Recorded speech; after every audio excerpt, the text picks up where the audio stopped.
speak clearly into the microphone and not leaning back in their chairs. Would be helpful. With that, we'll start with LB 1358, Senator McDonnell. Thank you, Senator Halloran, members of the committee. My name is Mike McDonnell, McDonnell. I represent Legislative District 5, South Omaha. LB 1358, a bill designed to enhance fiscal responsibility and accountability within political subdivisions of Nebraska. The bill ensures that local elected officials simply cannot vote to approve their own salary increases beyond a basic cost of living COLA plus 1% without first getting approval from the voters.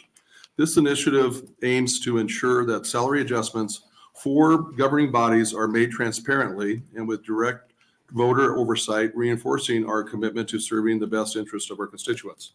Following votes by both the Omaha City Council and Douglas County Board Commissioners to raise their own salaries beyond $50,000 and increase the Omaha World Herald in an editorial piece on December 11, 2017, at 34% called obscene. I received numerous complaints about this from the residents of the great city of Omaha, with the exception of public service commissioners who are barred from holding other jobs. Our local elected officials are generally not career politicians and are expected to maintain full-time employment outside their official part-time roles. This distinction is a key reason for proposing this legislation. It fairly allows for adjustments based on the cost of living plus 1% to keep pace with inflation while introducing the transparency needed in the salary decisions of elected boards.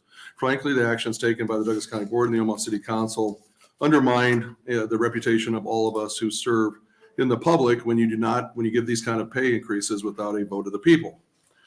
The idea of actually comparability, I believe in.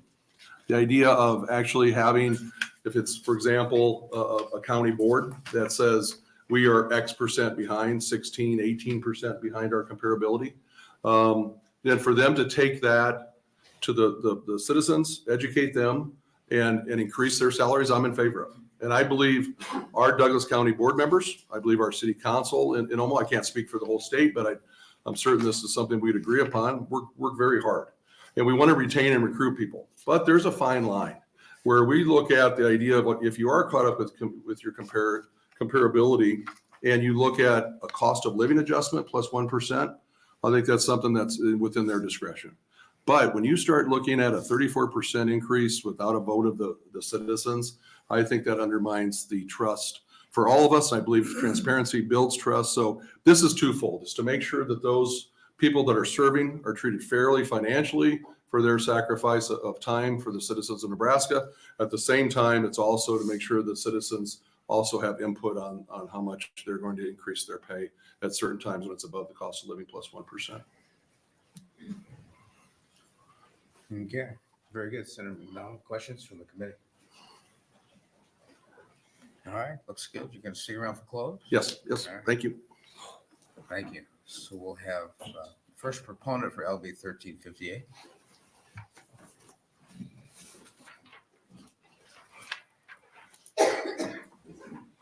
Good afternoon.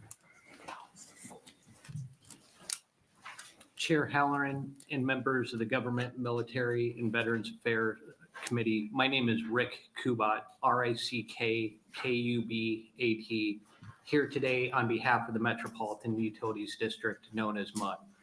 Also here today on behalf of the Omaha Public Power District, OPPD, Nebraska Public Power District, NPPD, Central Nebraska Public Power and Irrigation District, and the Nebraska Rural Electric Association. I want to thank Senator McDonnell for introducing LB 1358. MUD serves roughly a third of Nebraskans with their natural gas and water services. MUD, like our state's other public utilities, were established by you, the legislature. We are governed by the statutory framework you created to provide low cost and reliable utility services. In forming the utility empowering statutes, this legislature also sets out how much utility board members can be compensated. LB 1358 addresses the fact that the current statutory framework for board compensation remains stagnant. Board salaries are not revisited until taken back up from time to time by this legislature. Public power board compensation was last adjusted in 2000. MUD board compensation was last dealt with by this legislature in 2001. Because compensation can only be adjusted by this legislature, a natural problem occurs when we go over 20 years without any modifications. With the value of the dollar, we are essentially compensating today's utility directors roughly 58% of what they were making in the early 2000s. Put another way, and this is somewhat depressing to me, but if you had a $100 bill in your wallet and in 2001, you would need $173 today for the same purchasing power. If we were to use this same model for employees, we simply would not be able to maintain an adequate and competent workforce for our public utilities. LB 1358 solves this problem today and into the future. It addresses statutorily created compensation that remains dormant for decades until revisited by the legislature. This point, number two, and this is important, it maintains the requirement that government officials to establish their vote on any proposed compensation in open and transparent fashion. In other words, if 1358 were to become law, boards may or may not provide themselves with a compensation adjustment. But if they're going to do so, they have to do so in an open and transparent manner. Again, it maintains a permissive authority for boards to keep their current compensation structure in place. If any government board votes for compensation over a cost of living adjustment plus 1%, they must do so through a vote of the people, which I believe is a fine balance that Senator McDonnell's trying to achieve here. Through a more commensurate pay structure, it will encourage additional candidates to run for office for the public's consideration. To put this in perspective, MUD board members currently make $14,640 per year, and the chair is provided a salary of $15,120. If a cost of living adjustment were to be applied, board members would make $23,289 per director, are an additional $8,649 per year. The chair would receive a pay increase of $10,968. NPPD and OPPD would have almost identical mirrored pay structures. There is a bifurcation in the public power statutes for those with gross annual revenues of below $40 million and $40 million or more. When one considers that the board oversees two utilities, gas and water, with a $506 million budget, a cost adjustment that simply acknowledges inflation would not even be a blip on the radar, as it equates to 0.00012 of MUD's annual budget. We are thankful for the expertise, knowledge, and experience that each member of our 7-member board brings to bear in oversight and accountability for our public utility. Utility boards deal with a myriad of issues not limited to construction, operations, salaries, governance, legal requirements, federal and state regulations, personnel matters, finances, and rate structure. And I've got 2 more sentences if I can finish. Sure, go ahead. LB 1358 would help address adequate compensation for their skills and would encourage additional members of the public with utility experience to consider running for office.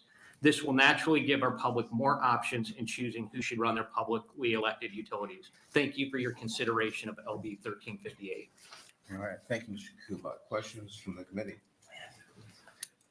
Nope, seeing none. Thank you very much. Next proponent, LB 1358. Proponent. Third call, proponent, LB 1358. Seeing none, opponent for LB 1358. Good afternoon. Good afternoon. Senator Haller and members of the committee. For the record, my name is Beth, B-E-T-H, Bazin, B-A-Z-Y-N, Farrell, F-E-R-R-E-L-L. I'm with the Nebraska Association of County Officials, and I'm testifying in opposition to LB 1358. We understand the intent of this bill, ensuring fiscal responsibility. However, County officials' salaries are already subject to a number of restrictions. First, the Constitution prohibits an increase or diminution in salary during the term of office. So that's Article 3, Section 19 of the Constitution.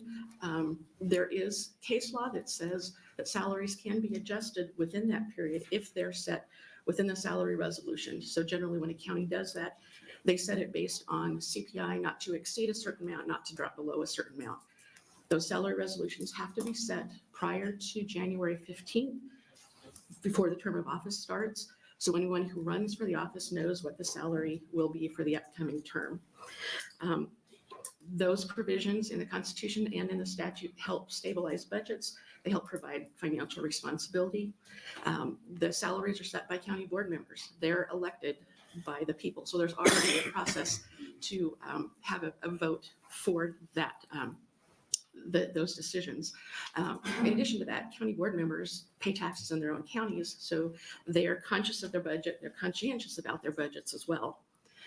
For more than 50 years, NACO has done a salary study and provided recommended salary levels to county officials. We'll continue to do that. The history of that is because there was legislation looking at a situation similar to what the power districts have, where the salaries would be set in statute. And so NACO started doing a salary study to provide recommendations and input about what those salaries would be good ideas for what they might reflect. So with all those guardrails in place, we don't think it's necessary to have a vote of the people to increase the salaries for county board members. I'd be happy to take questions. Okay, thank you, Ms. Farrell. Any questions from the committee? No? Seeing none, thank you. There's additional opposition to LB 1358. Seeing none, neutral for LB 1358. Seeing none. Oh, excuse me. Good afternoon. Good afternoon, Sarah Halloran, members of the committee. I will get that to you later if I may. Oh, yeah. I just need to fill out. Yeah, no Thank you. Thank you very much. Sorry, I was in revenue. Sarah Halloran, members of the committee. My name is Lynn Rex, L-Y-N-N-R-E-X, representing the League of Nebraska Municipalities. We've had ongoing conversations with Senator McDonnell and, pardon me, Could you speak Oh, up for the sure. transcribers? very few people ever ask me to speak up, so I appreciate that, Senator Halloran. So, and then the League of Nebraska Municipalities has had ongoing negotiations with Senator McDonnell, and he's graciously agreed to take out first-class cities, second-class cities, and villages. And with that, we'd be neutral. We appreciate him doing so, and I'd be happy to respond to any questions that you might have. All right, thank you so much. Any questions from the committee? Seeing none, thank you very much. Thank you very much. Thank you. Additional neutral for LB 1358. Senator McDonald. Okay, Senator McDonald, you're up for closing if you wish. Thank you. What I've learned through this process is, you look at some of the larger boards and the amount they're being paid.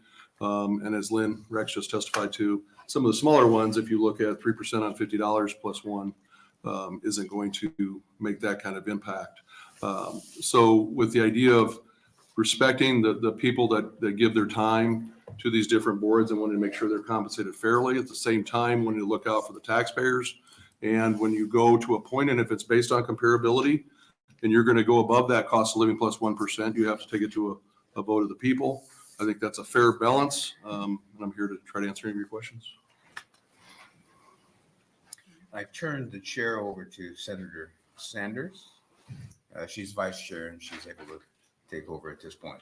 Thank you, Senator Halloran. Okay. Are there any questions? We see now we do have position comments. Proponents 1, opponents 1, and 0 in the neutral. Thank you. Thank you. This will end our testimony on 1358. And we will move on to 1375.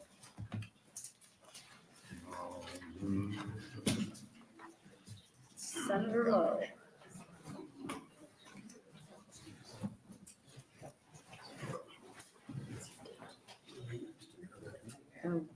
Yes. I told him to die before it started. So.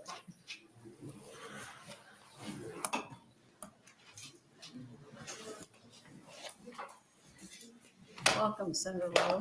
Thank you. Thank you, Vice Chair Sanders and members of the Government, Military, and Veterans Affairs Committee. My name is John Lowe, that's John Lowe, and I represent Kearney, Gibbon, and Shelton. LB 1375 is a bill dealing with county zoning that I have brought on behalf of Governor Pillen. LB 1375 makes 5 changes on how county zoning operates. First change we are making with this bill is just to clarify the timeline when a company wants to seek a zoning permit. This bill makes clear that applicants do not need state or federal permits prior to receiving county zoning approval. If then the state rejects the permit on the application, the permit at the county level becomes null and void. LB 1375 also prohibits redundant conditions on applications by making it clear that county boards can only put requirements on applicants that county has the authority or the ability to enforce. If the authority falls under a state or federal agency, the county board cannot make it a requirement on the zoning permit. We did add language to make it clear that the applicant is still required to follow state and federal laws and regulations. The idea is to simply make clear that the county can only require things that they have the authority and resources to enforce.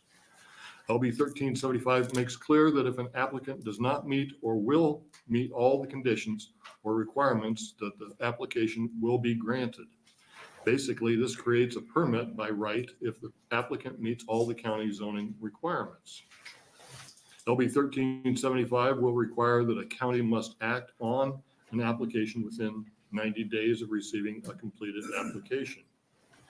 The county board may vote yes on an application, or they may vote no on the application, but LB 1375 makes clear that they must vote. LB 1375 adds one last change to the county zoning process. Planning and zoning committees can still hold public hearings if they want to, but they can also choose to just take written comment. I want to be clear on the way this bill is written. Planning and zoning committees will simply be given a choice on whether they want to hold a public hearing or if they want to take written public comment. LB 1375 is an attempt to streamline our county zoning process, make clear what order things should be done, and an effort to make Nebraska a more business-friendly state.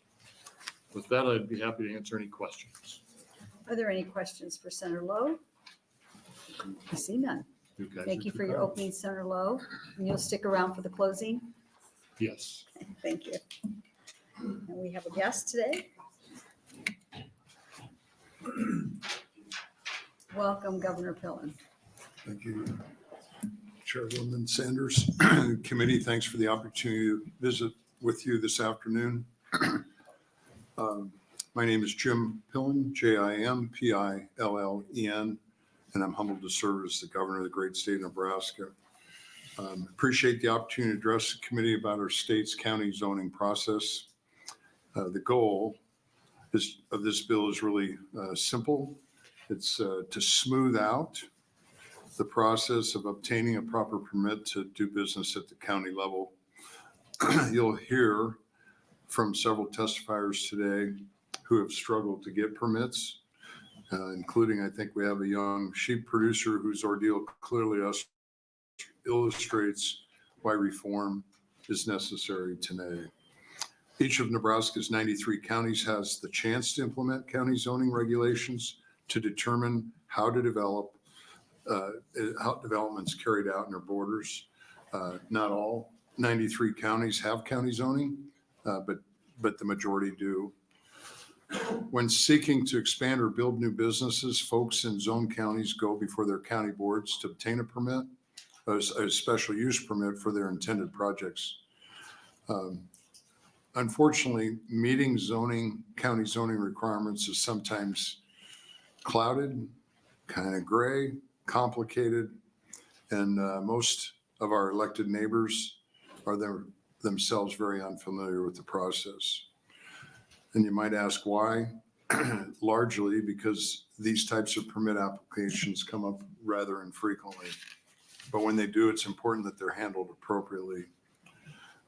I believe we should not be stifling economic growth by a cumbersome county zoning process. Further, we need to encourage our local leaders to make decisions based on objective zoning requirements, not subjective fears. This bill attempts to take some of the subjectiveness out of this process that allows merits of a permit to be weighed in a straightforward and consistent manner. I believe we need to continue to, we need to incentivize development across our state, not disincentivize it. Just calling it the way it is, the county zoning process can be extraordinarily frustrating. The measures proposed in this bill are only one part of the solution. I think it's important that we collaborate with county leaders on even more effective ways to improve the process. I think that I want to thank Senator Lowe for carrying this bill, and I think that I can't overstate the last piece of his testimony where he talked about it gives the counties the option to have testimony in a written form instead of verbal. I think it's incredibly challenging within our communities when emotions run high and people are coming forward and giving verbal testimony. And the most disappointing part is if somebody makes a comment about a neighbor in a public setting, emotionally charged, the chances of ever apologizing are pretty well slim and none. And then it just creates extraordinary ravines between neighbors within our rural communities. It's the worst part of county zoning. So I look forward to continuing to work on this issue, and I'd be happy to take any questions. Thank you, Governor Pillen, for your testimony. We'll check to see if we have any questions from the senators. See none? See none. Okay, Thank you very much. Thanks for all you do. We'll have proponents who'd like to testify. Are there any proponents?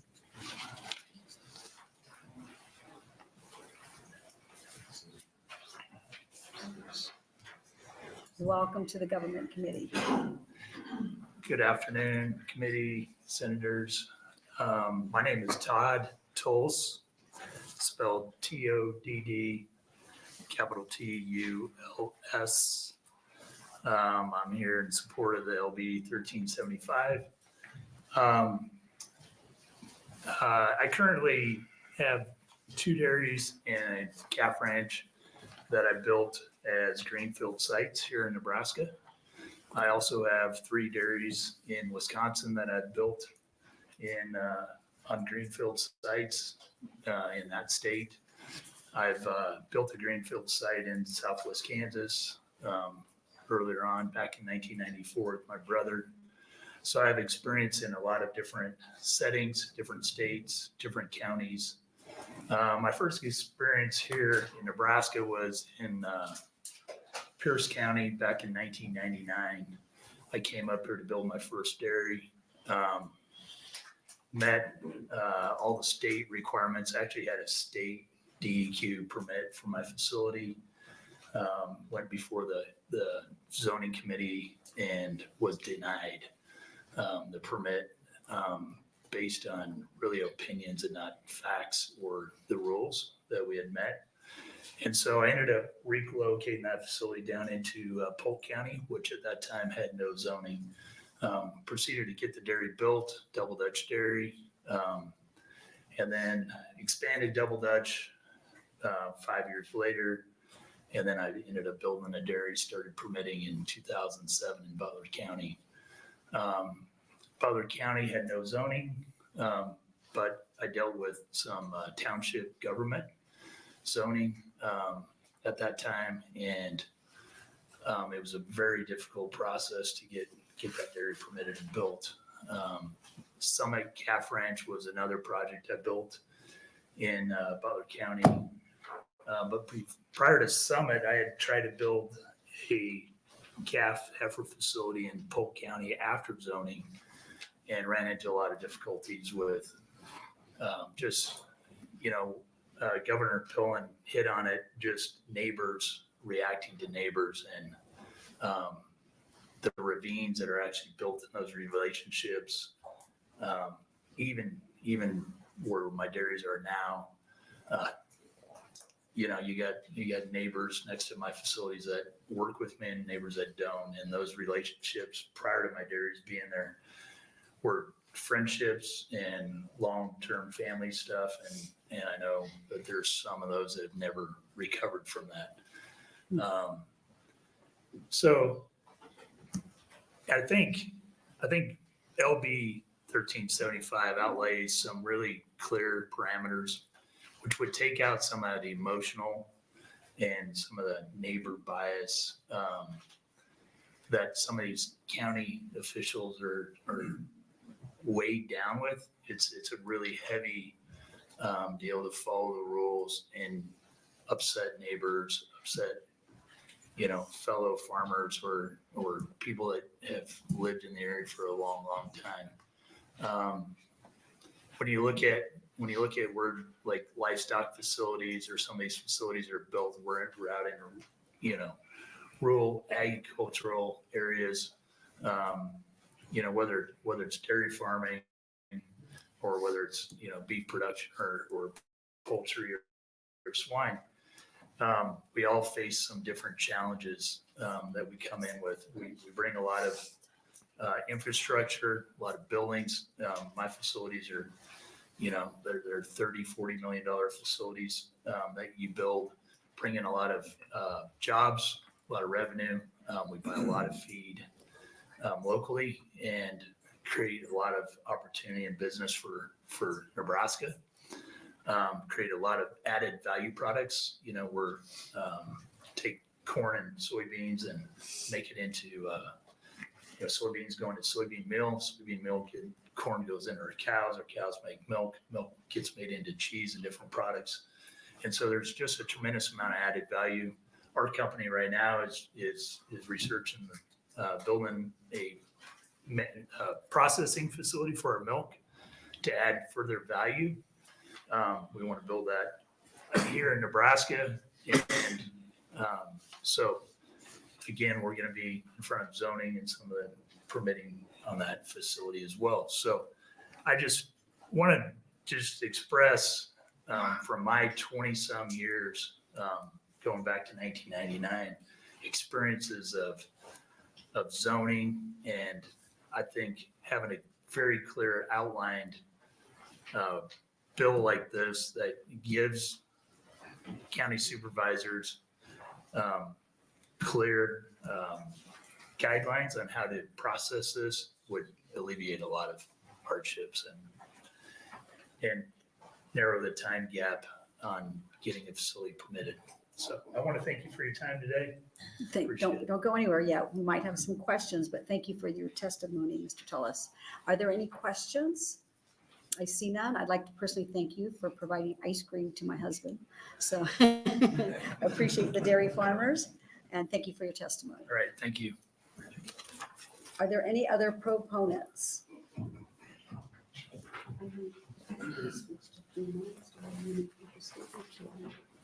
Chairman Brewer, members of the Government, Military, and Veterans Affairs Committee. My name is Marshall Peterson, MARSHALLPETERSEN,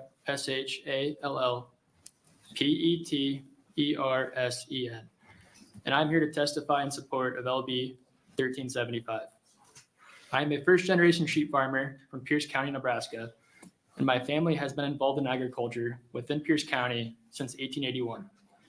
My business is a ewe lamb operation, which houses ewes with lambs inside a confinement facility and gestating ewes in outside yards. I sell replacement ewe lambs and market lambs. In 2021, I applied for a conditional use permit for my sheep operation. I was hopeful that Pierce County would be happy to allow me to invest in their agriculture-based county. I found that this was an ignorant thought. What I saw as one of my more beneficial traits, my young age / ambition, was a concern of the zoning boards. I was told that if I were older, I wouldn't have had an issue getting the permit. There were neighbors in opposition who didn't want livestock facilities around their dwellings, even though my proposed operation met all the legal setbacks and requirements. I had 2 meetings where the zoning board tabled because they didn't want to be part of the decision, which would affect relationships within their businesses, families, and community. The 3rd zoning board meeting only had 4 members of the zoning board in attendance until a 5th member came 20 minutes late after several were called. The vote was 3-2, with the tiebreaker vote taking a long pause before slightly forcing out the word, yeah. Within the meetings, there were large amounts of unnecessary stress, emotions, and argument from all parties. The current system is unorganized and confusing. With the NDEE, the permitting process was super simple and straightforward. A few gentlemen came out to my site and looked over and discussed proposed plans, setbacks, water drainage, manure distribution, and other important aspects of a livestock facility. My proposed operation checked all the right boxes, and I had a permit in the mail 2 weeks later. LB 1375 allows counties to make more straightforward decisions without holding back construction dates for new livestock facilities. It helps remove unnecessary argument and emotions by utilizing written testimony instead of public hearings. It holds counties accountable by not allowing them to table meetings and waste precious time based on Department of Environment and Energy and Natural Resource District permits. If there's any questions, I'd be happy to help answer. Are there any questions? I see none. Mr. Marshall, thank you for testifying today. It's always good to hear from someone that has personally been involved in this process. So thank you very much and good luck with your business. Awesome. Thank you. Have a great day. Thank you, you too. Proponent, anyone else?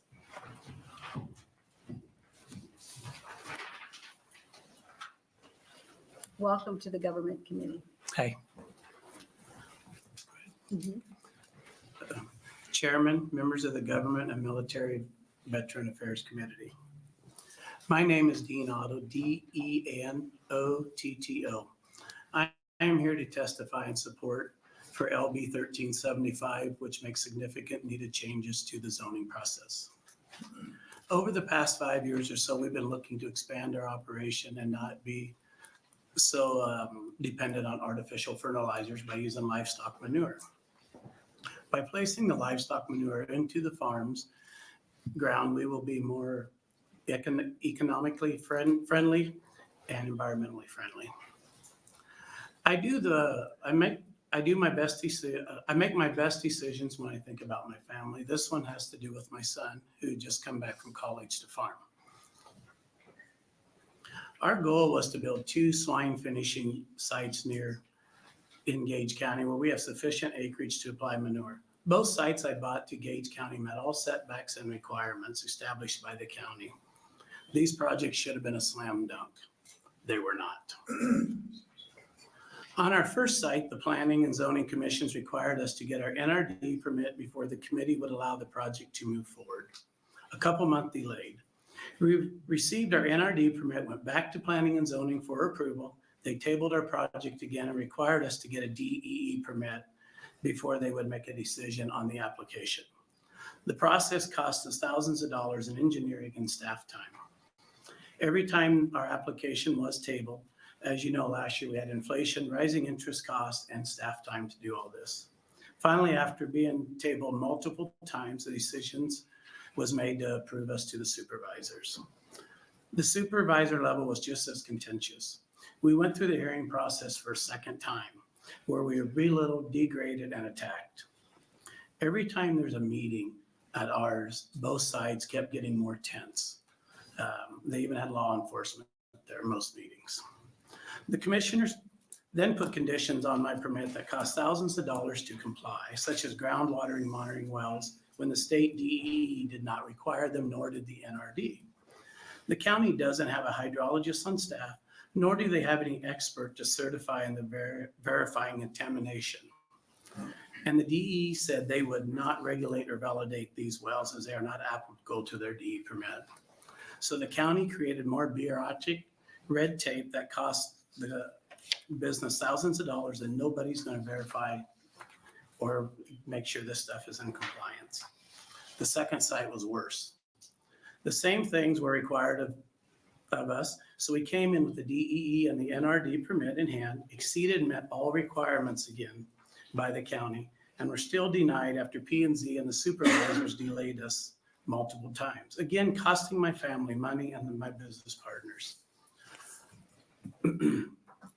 This was very embarrassing to me as a Gage County resident, bringing people in from other counties and for my son to see how the planning and zoning acted. I got girls. I wouldn't let my 12-year-old girls act like these guys did. It was simply humiliating. This process is broken. The state must bring more clarity and direction to the counties on their purview while providing some accountability in the cadence of the process so we can make appropriate business decisions as time goes on. There are good board people on these boards. It's not that they're bad people. They bring in their personal feelings and the neighbors' feelings. When they have sets of rules, they don't follow them. I just think a lot of them need guidance. You know, I've been told I'm voting against you because I got to look at my neighbors every day, not you. I appreciate your time. Do you have any questions? Thank you, Mr. Otto, for your testimony. Are there any questions for Mr. Otto? See none? Thank you very much. Are there any other proponents?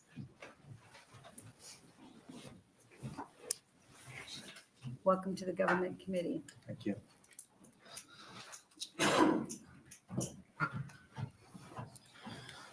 Chairman and members of the Government, Military, and Veterans Affairs Committee. My name is Hayden Otto, spelled Hadenotto. I'm here to testify in support of the LB 1375, which makes significantly needed changes to Nebraska's zoning process. I'm a farmer from south of Lincoln, Nebraska, about 30 miles. This is in Gage County. I grew up, went to school, and farm in Gage County. I hope to raise a family and have another generation to farm in the county as well. Recently, my family tried to put up 2 hog barns in rural Gage County, one west of Adams and one north of Liberty, Nebraska. Even though we met and exceeded all the requirements, this was a very painful process with multiple months of planning and zoning. They tabled the permits multiple times. When it finally made it to the supervisors, the same thing happened. All these meetings would start to allow people to get out of control, and multiple remarks were made towards me and my family, as well as the board members themselves. Each time we had another meeting, because it was tabled, people against it would get more aggressive and wound up on both sides. Unfortunately, this county has also set a precedent for Southeast Nebraska now. Even though we met all the requirements, they denied the building by Liberty because some of the elected officials had personal problem with us or personally know the people in the area. Unfortunately, this has started what I'm going to call an anti-livestock movement. People are posting on Facebook that they stopped the Liberty ones so they can stop more building sites for other farmers that are trying to put up chicken houses in our area as well. Being a young farmer and seeing this all going on scares me. I believe that as long as this keeps happening, not only me, but other young farmers looking to build livestock facilities are going to be held back or moved out of Nebraska. Holding back the future of Nebraska, the people will keep the towns thriving, schools open, and economy going in rural Nebraska going is quite sad. I have had multiple young farmers in the area come and talk to me about the matter, and they're also upset. They're worried they might go through all the time and effort, all the requirements, and then be turned down because some personal issues over a few board members might have. If Nebraska wants to make the young farmer thrive and be able to start new operations, expand their own, and be able to be sustainable, we need to have better followed rules and stricter rules. We should make this process better for everyone involved. I believe utilizing LB 1375 would be for the best of everybody. Thank you. Questions? Thank you for your time. Seeing none. Thank you, Hayden. Is Dean your dad? Yes, it is. Well, thank you for both being here today. For your family business. Thank you. Are there any other proponents?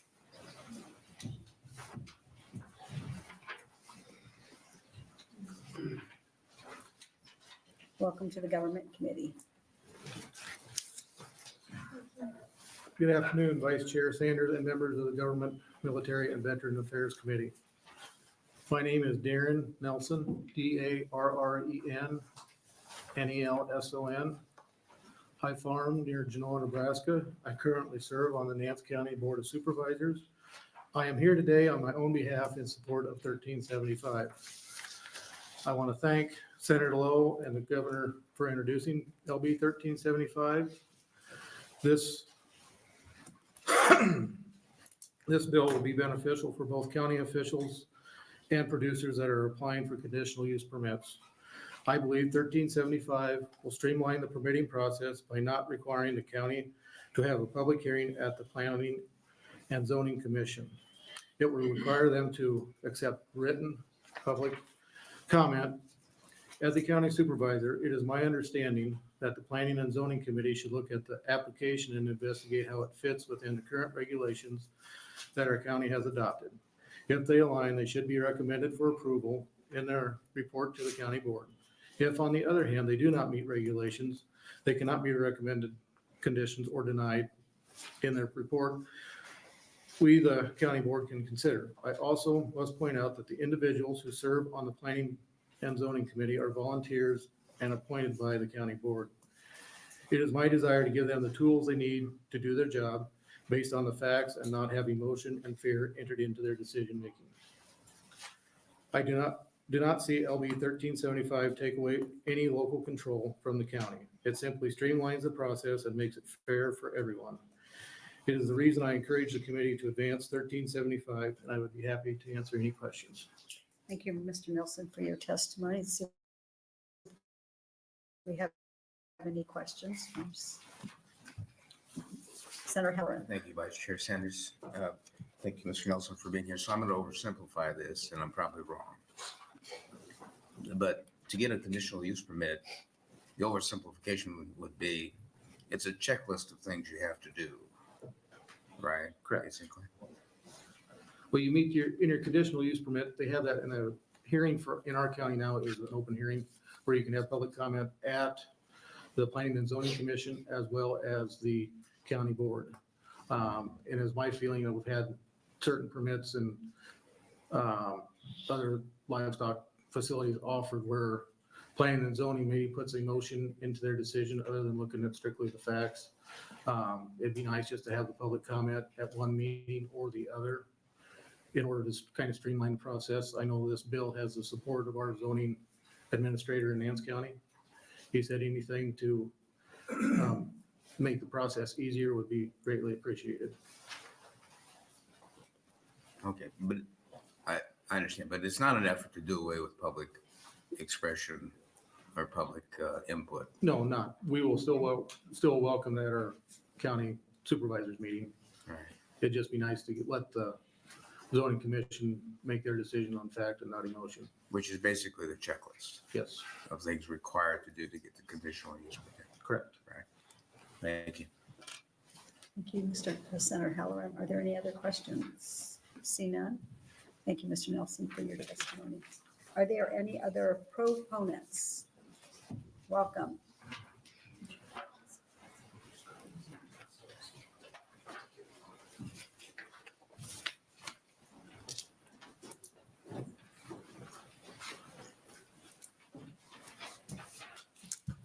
Welcome.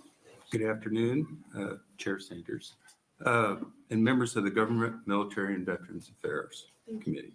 My name is Steve Goins, spelled Stevegoans.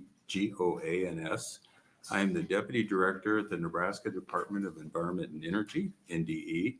I'm testifying as a proponent of LB 1375, and I'm here to provide an overview of the agency's permitting process for livestock waste control facilities and answer questions you may have.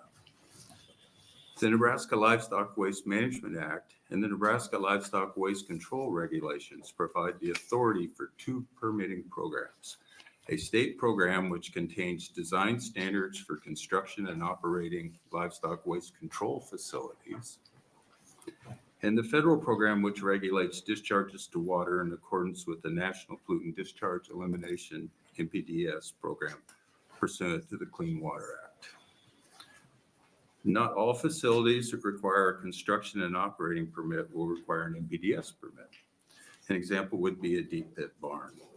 An NPDES permit is not required because there are no outside open lots that require livestock waste containment. Nebraska has 1,252 permitted animal feeding operations. Of these, 485 are covered by an NPDES permit. Additionally, a nutrient management plan is required for all permitted facilities. In general, small animal feeding operations, or AFOs, are exempt from the Act and Title 130 permitting requirements, provided the AFO does not discharge to waters of the state. Example of a small AFO would be a cattle operation with less than 300 head. The state permit program maximum timeline of 110 days for construction and operating permit is laid out in statute. The timeline starts when a complete application is received by the department. The owner operator must request an initial inspection before submitting an application. And here are the permitting steps. An inspection is required for a new operation or a major modification at an existing operation. The inspection is done by the compliance inspector to determine whether the preventive actions or controls are required. Let me see if I get the page turned. Management of livestock waste.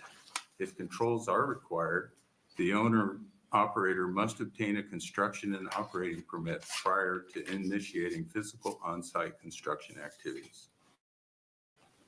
Within 5 days of receiving a construction and operating application, NDE notifies the Natural Resource District and the county board.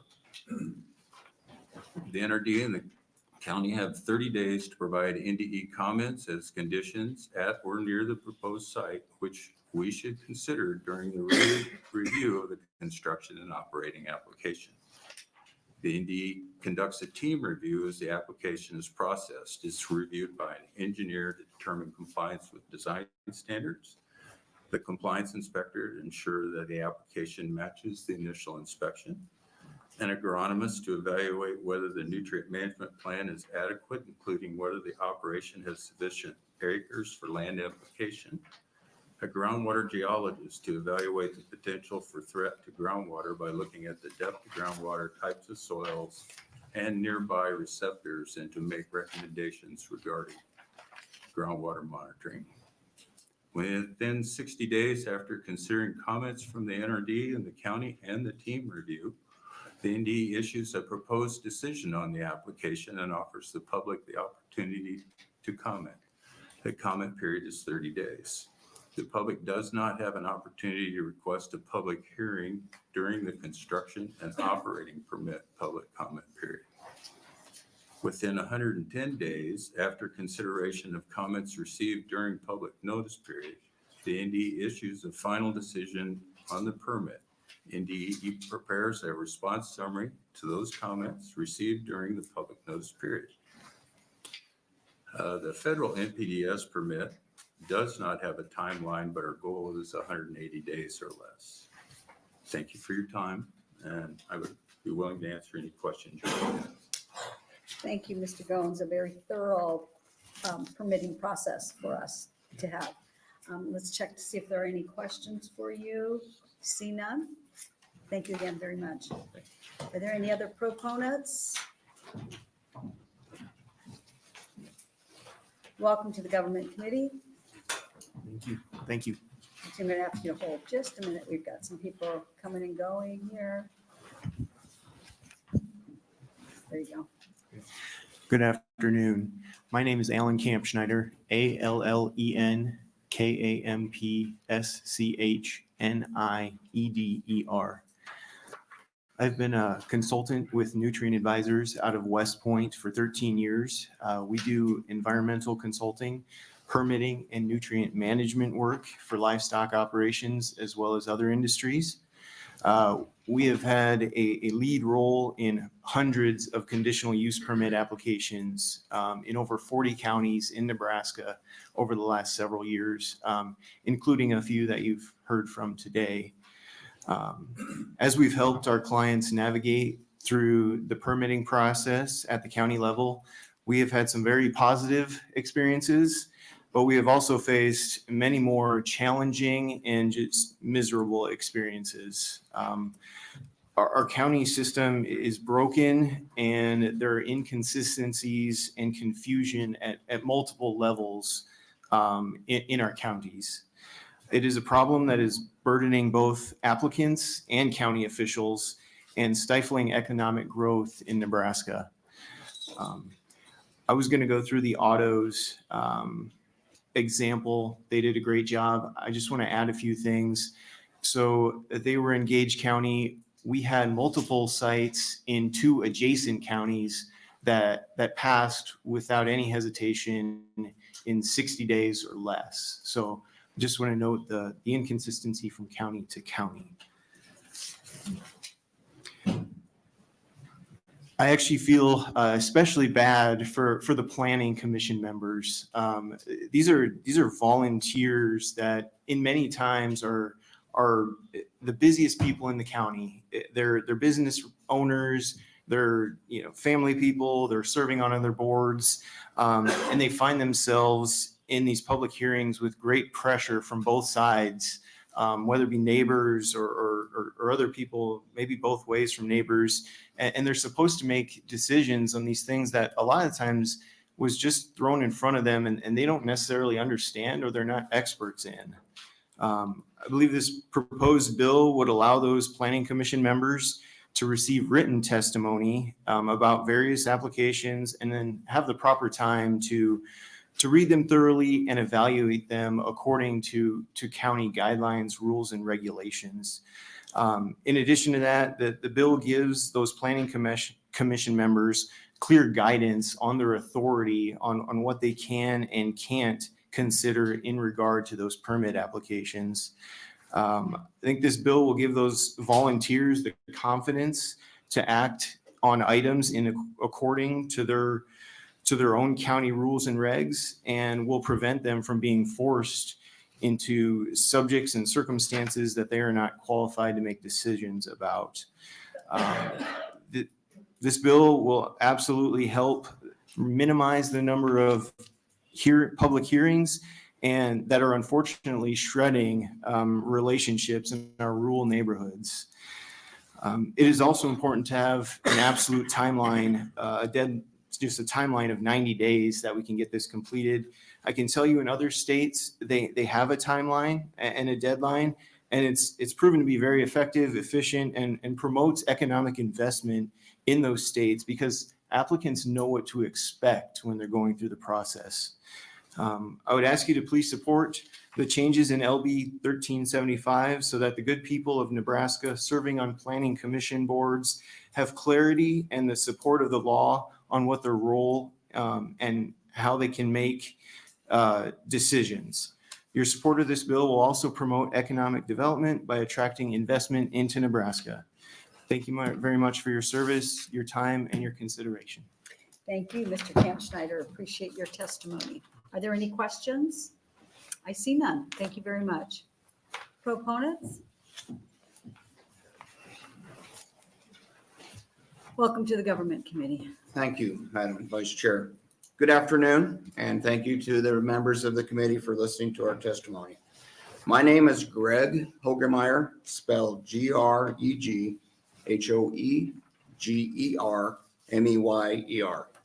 I farm and raise livestock along with my family near Herman, Nebraska.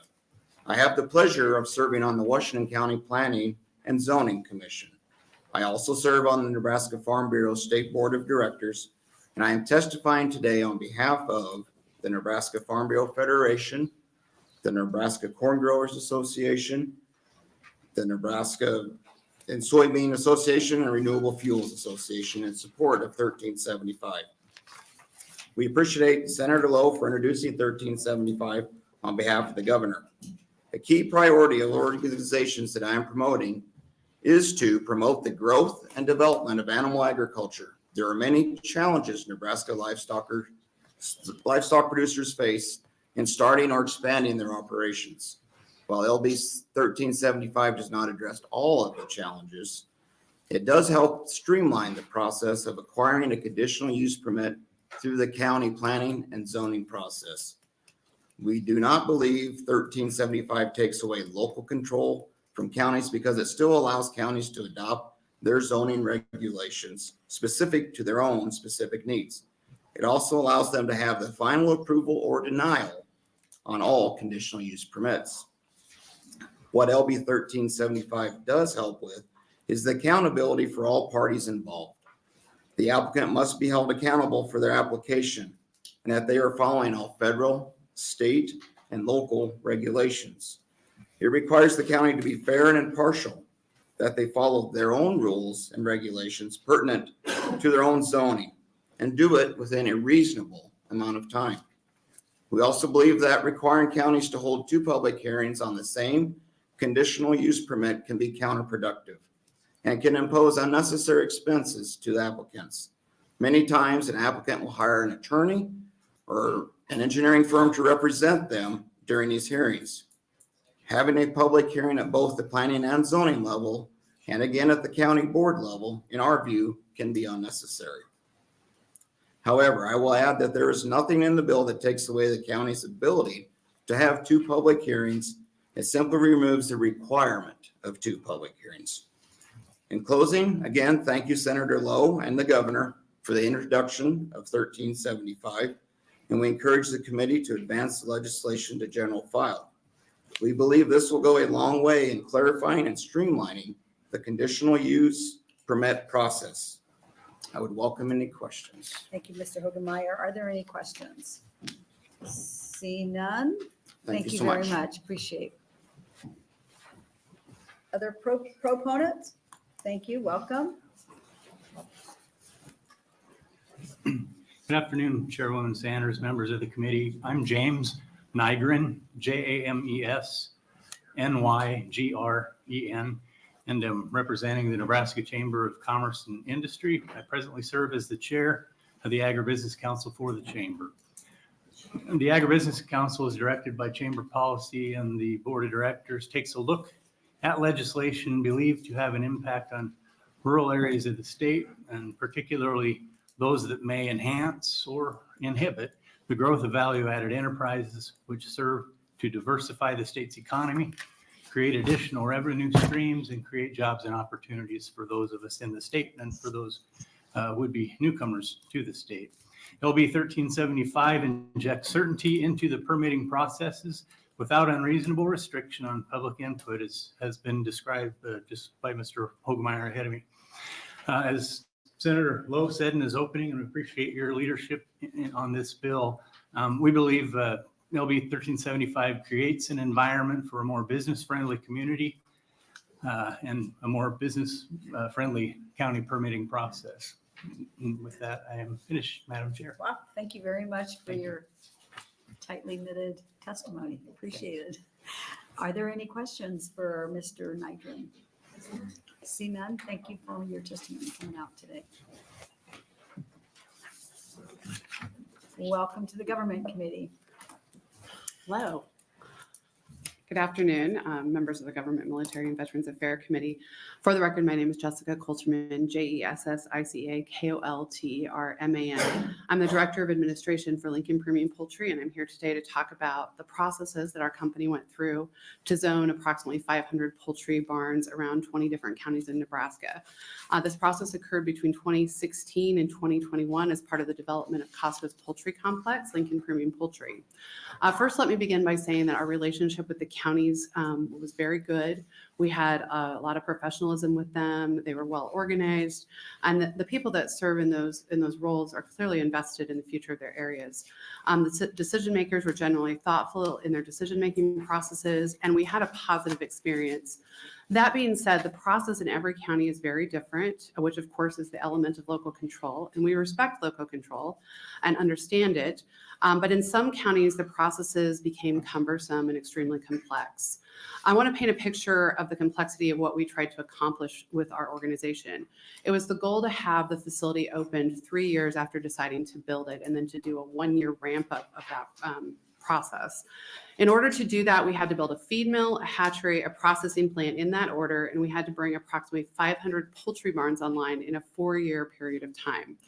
Keep in mind, first we had to recruit the farmers, determine the right land for them to place their barns on. They had to get the land sited, determine the water availability, get financing, and then sometimes even go through multiple hearings to get wells approved. And then you could start your building process after all the other permitting had been done with the counties. So that went on for a very long period of time, all this process. And in that, you also had a lot of weather you had to consider and small windows for building. Additionally, the Gantt chart for this entire venture wrapped around a conference room 2 times. Everything has to be done in a certain order in order to accommodate when those birds are going to be hatched at a hatchery and placed in barns. So it was really quite a feat to put this all together, including a unprecedented flood. So we had to work very closely with the counties to accomplish this. And we knew we were going to be moving into this zoning situation. So a year ahead of that, we started working with the counties in advance to really prepare for all these hearings that we knew were coming. But every once in a while, you would get a farmer who would sign up in an area that we did not anticipate having barns in. And so then you were kind of working at a more fast pace trying to get that county up to speed. I'm very proud to say that eventually we got all of our barns sited and permitted with one exception. But in that process, the timing was constantly changing and you're kind of trying to move barns around. Where can we place chicks today? What's built? What's ready to go? And we ultimately did this with approximately 250 public hearings. So I guess if anybody wants to have questions about public hearings in Nebraska, I'm probably a very good person to talk to. It takes a lot of resources to put together presentations and experts to come into over, 200 hearings. This bill does go a long ways in helping to streamline that process. Be happy to work with the committee on any potential changes you see to the bill. And we believe that this legislation would provide clear guidance, allow the Planning Commission time to study the issue, and hopefully remove some of the emotion from the process. And I think that is one of the most important things. Quite frankly, I think the team that was working on this in the beginning knew what they were going to have to go through to do this many hearings, I'm not sure that they would have jumped so fast into the waters. But they're here, we're here, everything's going very well with the company, and we have about 100 wonderful farm families that we work with out on the farms that we're able to get barns. So we happy to answer any questions you have. Jessica, thank you very much for your testimony and explaining all the moving parts and how that's coordinated to all come down to Super Bowl Sunday and chicken wings, right? Right. Exactly. That's the only part we get to see. Exactly. So thank you for your expertise in that field. I really appreciate it. Are there any questions for Ms. Coulterman? See none. Thank you very much. Welcome.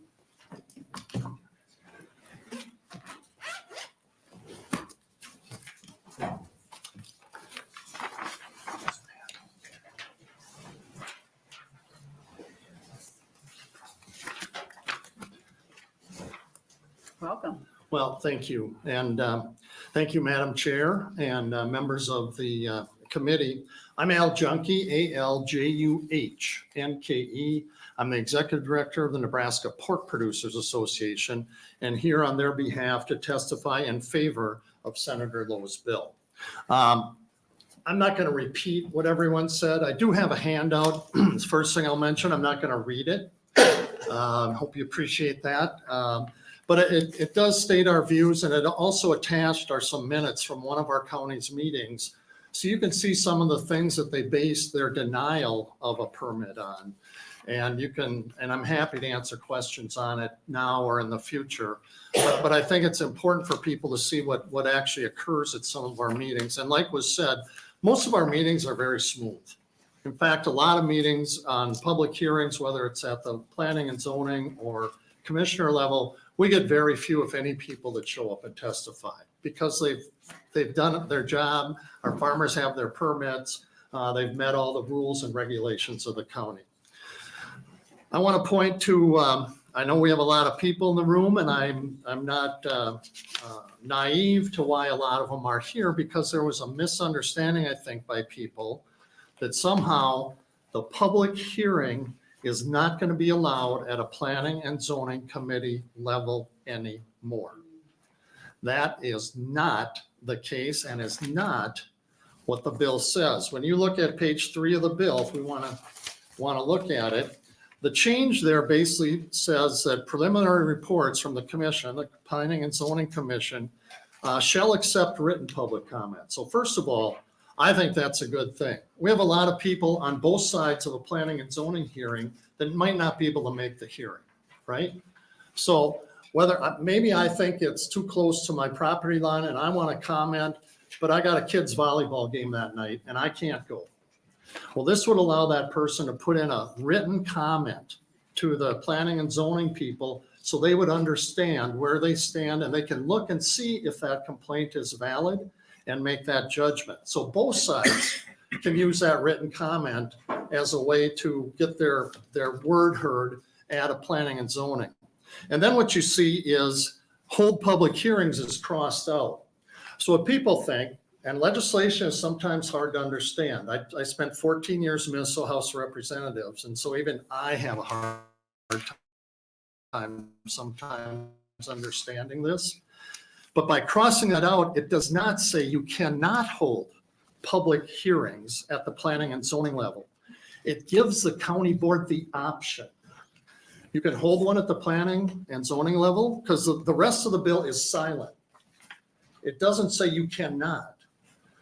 So the county board can absolutely require a public hearing at planning and zoning. Or it can say some counties only have one planning and zoning meeting a year. In that case, the public hearing for things will be at the commissioner level. And most county boards have that at their board or commissioner or supervisor level. So now that's 2 meetings. If they decide 1 meeting and that's a public hearing at those levels too, they can decide that. If they want to call another meeting, they want to call a special meeting, a planning and zoning for additional public comment, call a 3rd meeting, call a 4th. That is their decision. Also, by allowing a planning and zoning, which is still allowed, there are counties, and don't quote me because I'm not the expert, but I live in Lancaster County, and I believe Lancaster County only makes decisions at the planning and zoning level on zoning issues and not at the Lancaster County Board level. This bill doesn't preclude them from doing that, and they can continue right on their way. So I just want to point that out and make it very clear. But for all the other reasons in the bill, obviously we're supportive. Our farmers are great people, whether they have 100 pigs or 1,000 pigs or 10,000 pigs. We want to do the right thing. We want to follow the rules, and we do. And we want to be a part of a vibrant economic rural area of the state. So thank you, Senator Lowe. Thank you, Governor Pillen. And thank you, Madam Chair and Committee, for listening to me. Happy to stand for any questions. Thank you, Mr. Chunky. Let me check, see if there are any questions. See none. Thank you for your insight. Much appreciated. Thank you, Madam Chair and members. Thank you. Any other proponents? Welcome.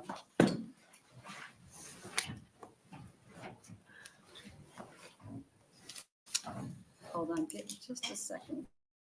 Got some moving parts here. Yeah, happy to. Good afternoon, ma'am, and members of the committee. My name is Chris Bosquet, spelled Krisbousquet,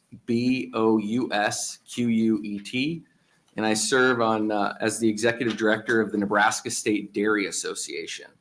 The Nebraska State Dairy Association is one of the oldest ag associations in Nebraska, and actually the oldest dairy association in the United States. So we're very proud of that.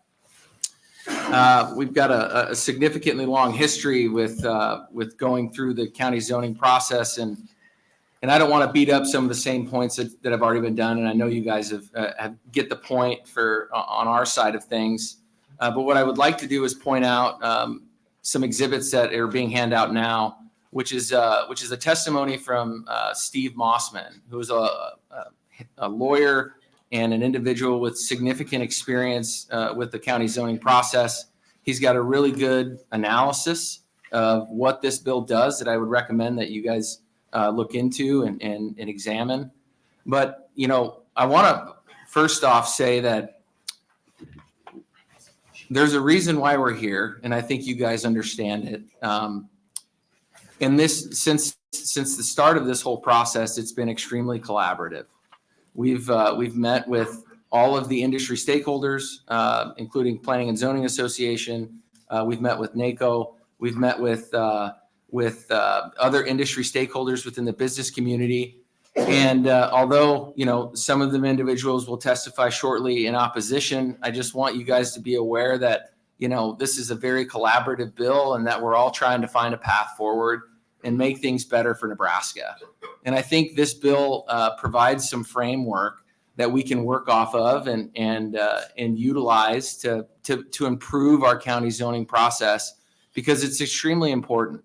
The current status of the zoning process is costing applicants thousands, where they're coming to a county, they're trying to get a project done that is beneficial to them and their community and to their business enterprise, and it's costing them significant time, it's costing them money, and it's also costing them valuable relationships within their community. And so, that's the main reasons why the NSDA is so focused on making this process easier, not just for our producers, but for county officials.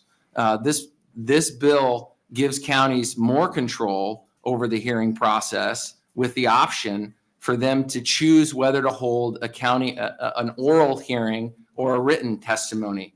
And so I think that's something that, counties, they can make that decision themselves and have that control over the process and how they see it fit. But it also provides some guide rails and some accountability for applicants. And I think that's extremely important, specifically the 90-day timeframe. That's a starting point. We're happy to talk about that going forward. But when you look at the process in general, there has to be some accountability, and there has to be some assurances that not just the applicant's going to get an answer, but the community is going to get an answer in a reasonable time frame. And whether you're on the left or those, I think that's really for counties to consider. And so with that, I appreciate the time today and would answer any questions that you guys have. Thank you very much, Chris. Say your last name again. Bosquet. Bosquet. Yes, Thank you very ma'am. much. Are there any questions for Mr. Bosquet? Senator Halloran. Thank you, Vice Chair Sanders. It's good to see you again, Chris. Yeah, long time no see, sir. Mr. Junkie is absolutely correct. Language is important and sometimes can be confusing in legislation. Yes, sir. Oftentimes we use shall and sometimes we use may. Yes, and sir. they have significant meanings, right? So on page 3, section number 2, line 11, it says shall make preliminary reports on its findings and accept written public comment. Shall would mean you have to. Yes, Right. correct. Would it be helpful, just a suggestion maybe, would it be helpful to include maybe period in there somewhere and say the commission may at its discretion decide to hold public testimony? Yeah, I think It takes that vagueness out of it. Yeah. To be completely honest with you, Senator, I think we're open to making this bill better. And if that's a clerical change that we need to make to provide clear, concise guidance to the counties on what their role is in this process, then we're happy to do so. But the one thing that I want to make completely clear is that we have to do something. And because the process is like other people have testified today, broken.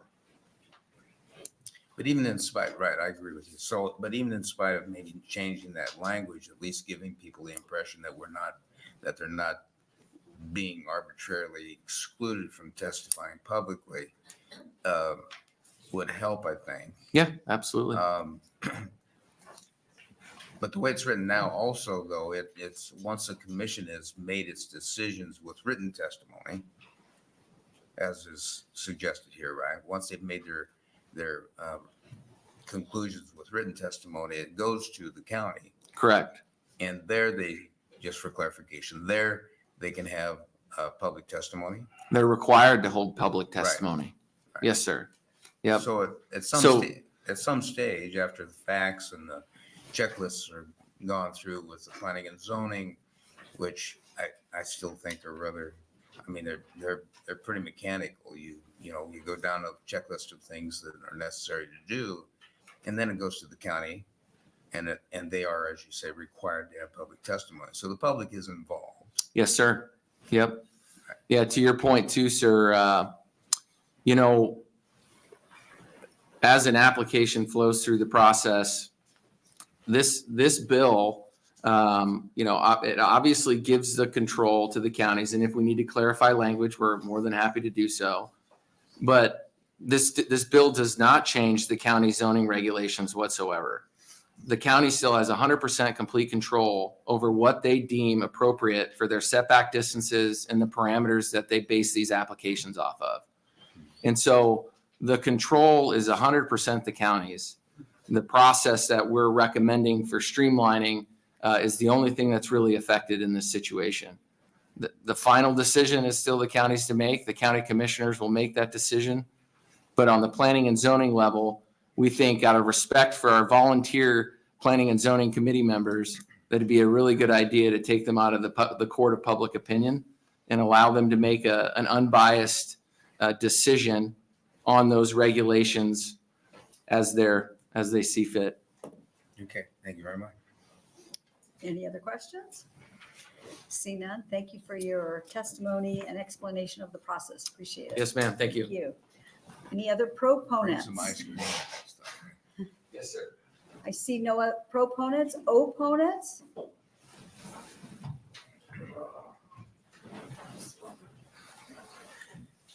Welcome to the Government Committee. Thank you very much. Larry Husa, last name Husa, first name Larry. I live northwest of Liberty, town that was brought up a short time ago. One thing we need to understand is that the governor has a vested interest in this going through. There should be some level of conflict of interest considerations taken into effect. He has a large number of operations similar to what a lot of people are trying to shove into areas. And that is a conflict, and it should be looked into very strongly. Another thing to look at, I was at a lot of the meetings that was mentioned earlier about the Liberty site. The tenor was set when a certain individual called someone that stood up and was against it a drunk and told him to go crawl inside a bottle. Several minutes of berating. So the tenor and the tone was set by that individual at that meeting. Just so you know. Now, one thing we've heard here for the proponents is a lot of people that are for this process, but there's no thought given to the people that already live in a given area, that have their lives built in a farm or a house. They want to pass on to their generations, their family, their level of quality of life. That would not be possible when you put something like that in the area. We found multiple verified instances of land values going down, businesses having to leave. They're talking about, we want to promote business. They don't want to promote business. They want to promote their business. And that will come at the take away from businesses that are already there. For instance, we had one individual in the area that has a outfitting and hunting business, and he puts in thousands of dollars of taxes a year. He said he would shut it down in that area because of the odor. Oh, and by the way, about odor, last week I heard on the Beatrice radio, the site up by Adams, there's people 2 miles away that are complaining about the odor that we were guaranteed was not going to be there. I am very, very proud and very, very happy to say that I was part of the group that helped to stop the site in South Gage County. I hope that this group and this government process looks at the thoughts and the opinions of the people that live in the area, not outsiders. This individual would never be within, he lives over a half hour away. He'd never smell that stuff. We would. It would hurt our businesses and our lifestyle. We live in the south part of Gage County, up where the Wildcat Hills come up out of Kansas. Beautiful area. Awesome place for tourism as far as hunting, fishing, tourism, things like that. That would not be possible if you place things like this in the area, because the odor and the sight of it would drive people away. I did not know when I came here that you'd be able to speak like this. I'm very gratified for it. But if anybody wants to have, we came up with a lot of verified information against these CAFOs and putting them in areas from all over the country. And if anyone would have any interest in getting into that information, I'd be more than happy to take an email address. I'll bring it up to you personally. The information that we went off of and the county went off of to make their decision. This is a process that's being made by a governor with a conflict of interest and by businesses, a parade of people coming up here that all have a vested interest in it being pushed through. That's all I have. Thank you very much for your time. Any questions? Are there any questions? See none. Thank you for your testimony, Mr. Husa. Who said? Husa. Check. Thank you very much. Thank you. Any other opposite?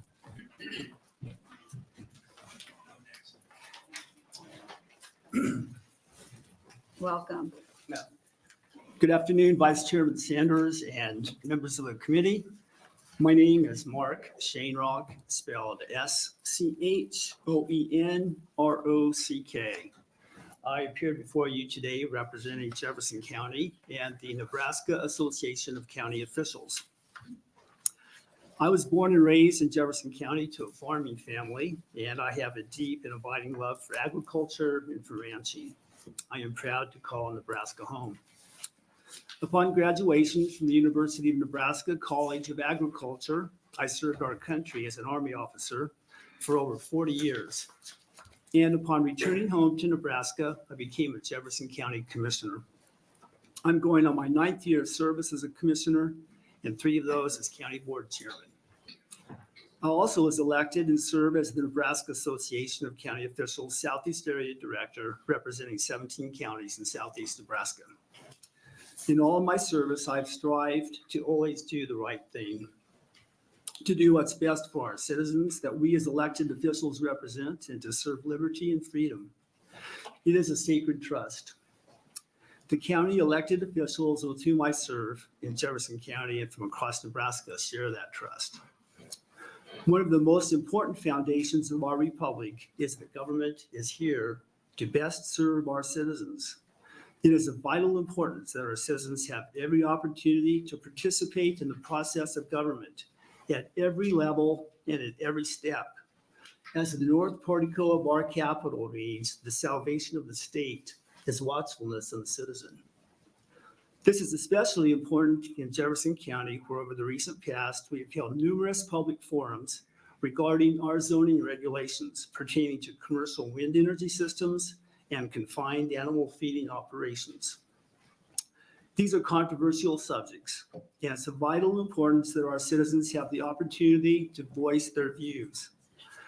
Whatever government decides needs to reflect the will of the people. And if public input is curtailed to reflect only written public comment, that is bad public policy. And Senator Halloran, I appreciate very much your recommended revisions to this flawed bill. That's very, very important. If we do this, restricting the opportunity for the public to come and voice their view in these hearings, that does not make the process transparent, and it's not out in the open where it needs to be. And I speak firsthand, some of these hearings can get to be very emotional, but that has to be out in the public forum, not in written comments. Additionally, the bill places county or local approval based solely on county zoning regulations and not on rules and regulations of such state and federal agencies. That also is bad public policy, as applicable state and federal regulations need to be considered at the local level during the local process, not after. Additionally, the bill calls for a maximum of 90 days for the county board to decide on conditional use permits or special exceptions. This also is bad public policy as well, because the process can take much longer for the county or the local governing board to ensure that it has all the necessary facts and has the appropriate input, such as studies and other input before making a decision. It appears that the intent of this bill is trying to jam something through without public knowledge and input and without appropriate time to ensure that it's good policy for our citizens. It's a responsibility that we in local government take very seriously. And I would ask that you please do not support this bill as currently written. We in the Nebraska Association of County Officials would be very willing to work with Senator Lowe to make some revisions to this bill. But as it's currently written, we definitely stand in opposition to this bill. It is bad public policy for Nebraska. And with that, I'd be happy to take any of your questions. Thank you, Commissioner Schoenrock. Appreciate your insight and thank you for your service to our country. Thank you. I appreciate that. Are there any questions? See none? Okay. Thank you very much. Yeah, thank you.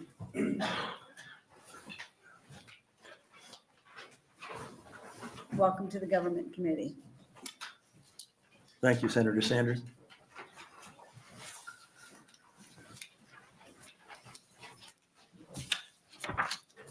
My name is Jonathan Leo. I live at 2330 Royalwood Drive in Omaha. Jonathan is Jonathan. Leo is Leo. I've practiced environmental, land use, and administrative law as an attorney in a municipal law office as well as in a large private law firm. I'm currently of counsel with the Richmond Law and Policy Law Firm. Sections 2D and 3B of this bill eliminate, as I now understand better before I came into this hearing room, eliminate the obligation of planning commissions to hold public hearings in virtually every area of their statutory authority. They do not prohibit the holding of public hearings by planning commissions. I especially want to thank Senator Halloran for pointing this out. I actually had read this ambiguously and thought that it was possible that this bill would prohibit county planning commissions from holding public hearings, not just with respect to conditional use permits, but with respect to all matters. I now understand that's not true. I agree with Senator Halloran. This bill must clarify that and state explicitly that planning commissions in every county may, at their discretion, hold one or more public hearings if they choose to, depending upon the nature of the permit being applied for. I still oppose this bill because it removes the obligation of planning commissions to hold public hearings. I believe very strongly, having seen these hearings both with respect to Lincoln Premium Poultry, broiler chicken barn applications for conditional use permits in Saunders County and in Lancaster County, as well as the second of the two Summit Pork Otto Acres permit applications for conditional use permits for swine CAFOs in Gage County. Democracy, as you all know, and we all know, is a messy process. That's why Winston Churchill said it was the best kind of government, the worst kind of government until you see all the other kinds. Conditional use permits are the messiest kind of land use and zoning permits because they are conditional. County governments can define for themselves what kinds of land use permits pose threats, potential threats, public health threats, land use threats, depending upon the activity. An animal feeding operation, huge animal feeding operation of the largest kind, poses certain public health threats as well as environmental threats. Liquid hazardous waste treatment facilities and solid waste facilities pose certain kinds of threats to public health and the environment. Renewable energy facilities pose unique kinds of dangers. All of these are properly dealt with in a land use permitting process through conditional use permits because the neighbors, the surrounding landowners, the project proponents, the businesses, and the county leaders, appointed and elected, need to understand from as wide a range of possible interested parties what are the concerns, legitimate or illegitimate, about this particular kind of controversial use. That's also why I think that having an arbitrary 90-day deemed approved provision on all conditional use permit reviews is arbitrary and in fact incentivizes both rushed judgments and rushed information gathering processes, depending again upon the particular permit being applied for, and could incentivize artificial and arbitrary delay by members of planning commissions or by county boards who want the conditional use permit to be approved, know they don't have the votes, and arbitrarily seek to get more information in order to move that 90-day limit closer so that it can pass without a vote and be deemed approved. I think that has inherent problems. I realize I'm about out of time. I would love to field your questions because I think that this is, what's been painted so far is, I believe, a misrepresentation of what the conditional use permitting process necessarily entails. You need to have the public given every opportunity, especially with 10-day notice periods of hearing initially before a conditional use permit comes before a planning commission, as is often the case in many county zoning regulations. Most citizens certainly who don't already have a vested interest in this, and that is pretty much the majority of citizens in every county, don't see a notice coming in a public paper for 10 days, may not drive by the county road where there's been a posted notice that may in fact be in a ditch off the county road near where the property that the operation is going to take place is, and not be visible or not be obvious. So there are reasons why this process needs discretion, requires discretion on a case-by-case basis, depending upon the land uses and the neighbors in each county and near where the operation should be submitted. Thank you for your attention, and I appreciate your consideration. Thank you, Mr. Leo. Let's check if there are any questions for you. See none. Appreciate your input. Thank you. Thank you. Other opponents? Hello. Welcome. Thank you. My name is Misty Amick, MISTYAHMIC, and I am representing Seward County. I am the current chairperson for our board. Prior to being on our board, I was a member of the Seward County Planning Commission. During the time I served on the Planning Commission, we had 36 broiler barns and 8 breeder barns for chickens who requested conditional use. Every one of them had a public hearing, and all were recommended for approval to the Board of Commissioners at the time. You see, Senators, Seward County is ag friendly. We bring ourselves to the table and have educated conversations at public forums or public hearings. These meetings have served as a place for open, transparent discussion for years.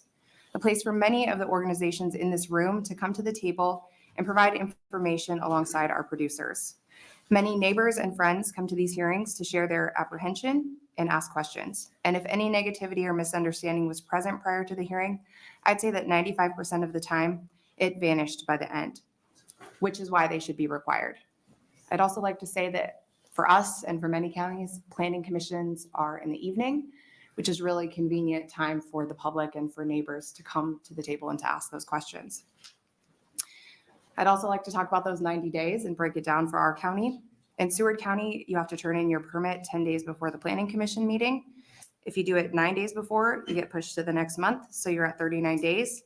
If that month happens to have a holiday, which is a Monday, you're now at 46 days. If that hearing, you forget a piece of information or the planning commission tables to the next meeting, that's now 69 to 76 days. After that, the hearing must be posted for the Board of Commissioners meeting, and that requires 10 business days. But our county's paper is posted every Wednesday, and the deadline for submission is on Fridays, adding an additional 10 days. So in the very best scenario, that's 90 to 103 days, and an auto approval would happen even if an error was on the part of the applicant. So simply put, the process takes longer to allow for any follow-up questions to be answered, something as a county we should be allowed. So of course we would be willing to work on that, and we understand that the process we should be diligent with that process. Follow-up doesn't always need to happen, but sometimes it does. NACO has been given me the opportunity to meet other officials statewide, and I truly believe that 98% of our planning commission members, our county board members, and our counties in general are here to help our producers, our developers, our neighbors, and our friends accomplish their dreams and their goals. At the local level, we go out of our way to make the impossible happen because we want to see our communities thrive. Please don't enforce unnecessary legislation on those doing the right thing, because there are a few of us that are not. Thank you. Thank you for your testimony, Ms. Amick. Amick. Thank you very much. See if there are any questions for you. See none. Thank you. Thank you. Opposition?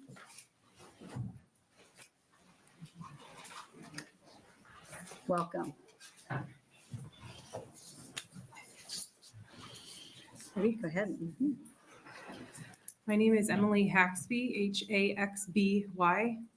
I am a wife, mother of 4 young children, a 5th-generation farmer, deeply committed to both my family and our community. Our farm focuses on corn and soybeans, and we've expanded into a successful cow-calf operation. Since getting married, my husband and I have diligently grown our herd, which now stands at over 100 pair, making us a significant contributor to the local agricultural landscape. In addition to my farming responsibilities, I also serve on the Gage County Board of Supervisors, a role that has given me a unique perspective on the intersection of agriculture, regulation, and community welfare. I want to emphasize the critical importance of transparent and inclusive public hearing processes. These processes are not just about allowing the public to voice their concerns, but about affording the applicants the opportunity to respond constructively and potentially adjust their plans to benefit the community. Openness and transparency breed success, ensuring that all stakeholders have a voice and fostering an environment where dialogue can flourish. One crucial aspect often overlooked in these hearings is the human element of the ability to hear the inflection in people's voices to gauge their concerns beyond mere words on a page. This is especially relevant when discussing matters as vital as water quality, which consistently ranks as a top concern among the public. As stewards of our constituents' health, safety, and welfare, it's our job to prioritize protections and monitoring against any mistakes that could impact not only this generation, but for those to come. Furthermore, the notion that if an applicant meets these regulations, their proposal shall be approved is deeply flawed. Regulations cannot possibly anticipate every circumstance, present or future. That is why the public process is so vital. It allows flexibility and considerations of unique circumstances, preventing more rigid regulations. Hastening this process undermines the very essence of public input and risks overlooking critical community concerns. I must echo the previous sentiments that 90 days is simply insufficient. Proper public notification, information gathering, and thorough research cannot be rushed without sacrificing the integrity of the process. Finally, I must address the absurdity of the section prohibiting county board from requiring applicants to obtain necessary permits. This is a short-sighted approach. Permitting is not a bureaucratic hurdle, but a fundamental aspect of ensuring that proposed projects adhere to the necessary standards and regulations. Without this safeguard, we risk unforeseen consequences that could jeopardize the very projects we seek to approve. If a permit cannot be received for a specific aspect, it can change the application that was approved. I urge this committee to reconsider the implications of the proposed legislation. As a farmer and a cow-calf producer, this legislation deeply disappoints me. It feels like bullying, which is a stark departure from the values that I was raised with. Let us not forget the values of good neighbors and open communication that have long defined our communities. Let us prioritize dialogue, respect, and proactive measures to safeguard our environment and well-being. As someone deeply proud of the agricultural industry I have grown up in, I implore you to remember that true progress is rooted in understanding, collaboration, and care for our neighbors. And as Gage County was brought up a few times, I'd like to clarify a few things. We have law enforcement at every single one of our meetings, not specifically these. Contentious issues go both ways, not just the opposition. Rules and regulations do not ruin relationships. It's how people are treated. They say it was delayed. Typically, our planning and zoning board only meets once a month. On both of these situations, they were meeting every 2 weeks. 3 years I have been on the board. We have passed 2 and denied 1. The first one had 0 opposition there because they had spoke to their neighbors and had gotten good neighbor agreements and made that relationship prior to coming to our board. If a checklist is required, it could end up adding more regulations to the process. And then as for the monitoring wells, it was a suggestion that was made to help protect the constituents and to protect the applicant for any nitrate issues in the future. they had taken that on their own and added that to the permit. So why do we need, and we ended up putting it in the condition of the passing of that permit. So I just think that if we have problems, we need to start talking to each other instead of forcing something through, because it's just not a good look for agriculture. Thank you. Thank you for your testimony, Ms. Haspy. I'm going to check to see if there are any questions. See none. I appreciate you coming down today. Thank you very much. Opposition? Welcome. Good afternoon, Vice Chair Sanders, members of the committee. For the record, my name is Corby Gilbertson. It's spelled Korby Gilbertson. I'm here today on behalf of Media of Nebraska Incorporated in opposition to LB 1375. Media of Nebraska is a group of both print and broadcast media that limits their interest just to First Amendment, open meetings, and public records issues. So obviously I'm here today to talk about the open meetings aspect of this bill. Yes, we fully are aware that groups, political subdivisions can hold a hearing, but we also know that every time we have changed anything in the public meetings law, it has become the practice. It hasn't changed, and there's been questions, been more hearings. I think one thing that concerned me about saying, well, let them decide when you have a hearing. If the goal of this is to focus on having objective decisions made, having a group have the subjective right to decide which issue they will have a hearing on is frankly dangerous, because it lets them choose who they want to listen to. And I think all of you understand the issues of not having a public hearing, or when we were during the pandemic having only the written testimony, and how that served, it was a problem because you could not have that give and take that you can have with people that come to hearings. And obviously there were numerous people that testified in support of this, so they saw the value in having a public hearing. The second reason why I volunteered to testify today is one of the proponents said, this isn't a problem because you can always testify at the county board level. That is simply not true. County boards don't have to have hearings on these. They don't even have to do anything unless it is appealed to the county board. So a lot of people, just normal members of the public, do not realize that. And that isn't true in every county. I do know it is true in Lancaster County because I've dealt with this myself. And I knew the law and knew enough to know that we had to appeal. Now, if folks don't know that, you cannot say that there is a fair amount of involvement in the process. So we would argue that it is a necessity to bring back the mandatory public meetings. And with that, I would be happy to answer any questions.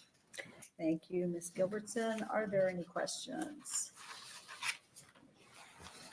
See none. Great, Thank you thank very you. much for taking the time. Any other opposition? Welcome to the Government Committee. You, Senator Sanders. My name is Margaret Haith, spelled MargaretHaith.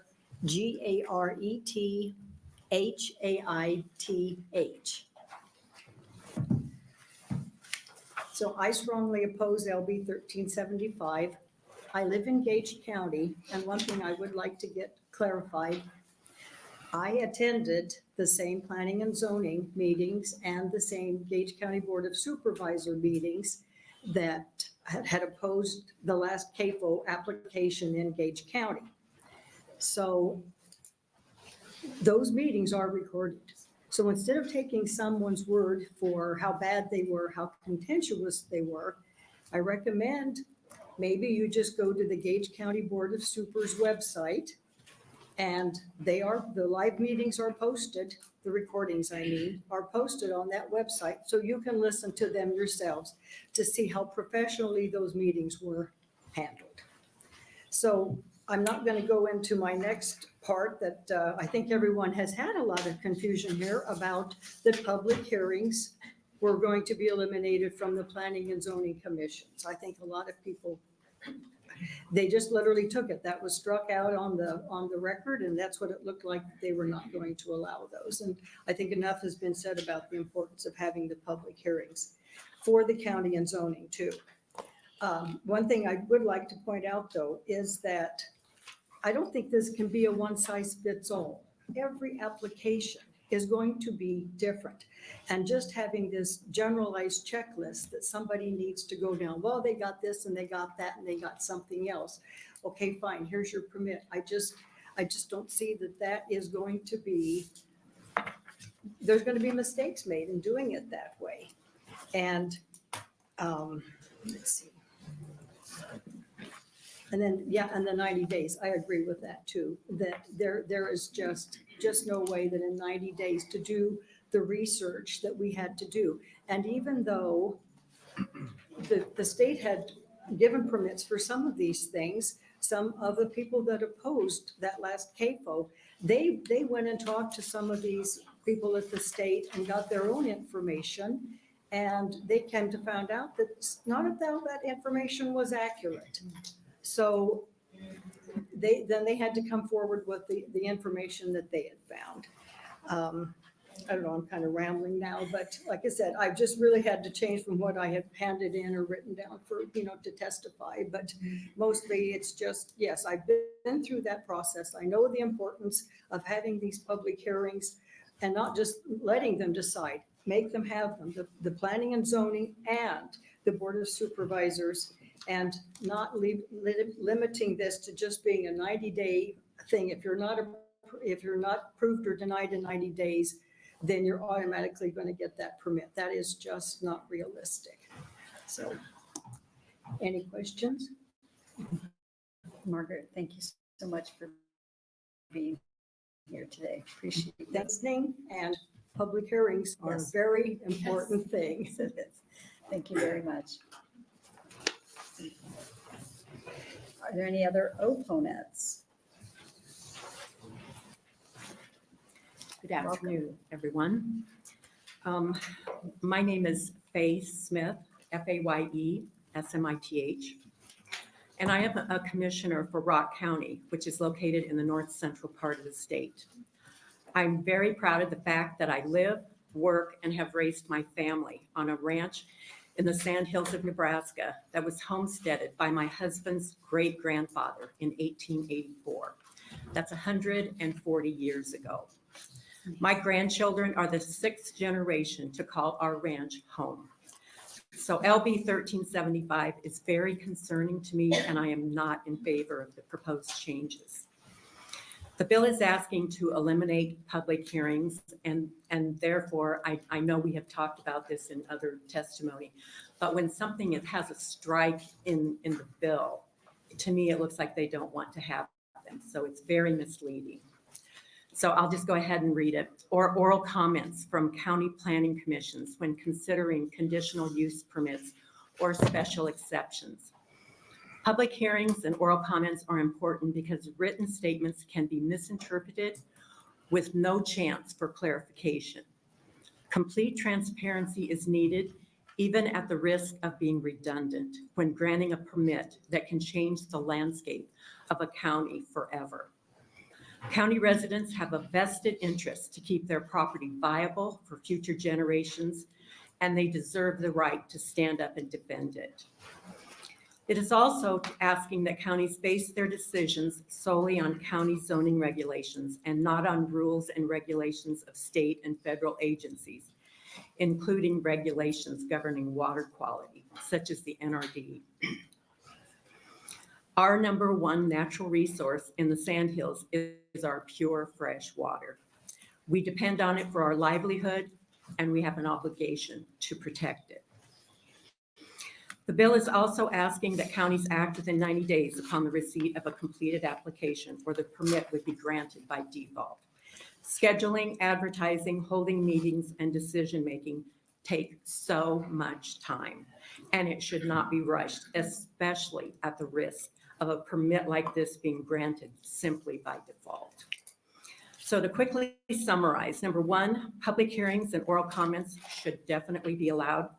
Number two, state and federal agencies and outside expertise should be able to be considered. And number three, permits should not be granted by default. Thank you very much for allowing me this time. Thank you very much for being here. Let me check to see if there are any questions for you. See none. Thank you, Face Man, for being here. Thank you. Any other opponents?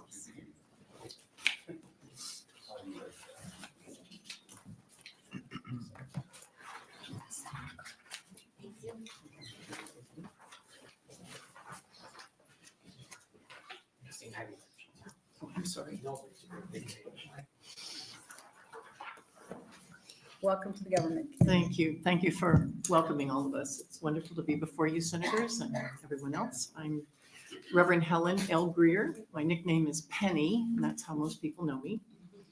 I'm not a farmer, and my family isn't, but I grew up here in Lincoln.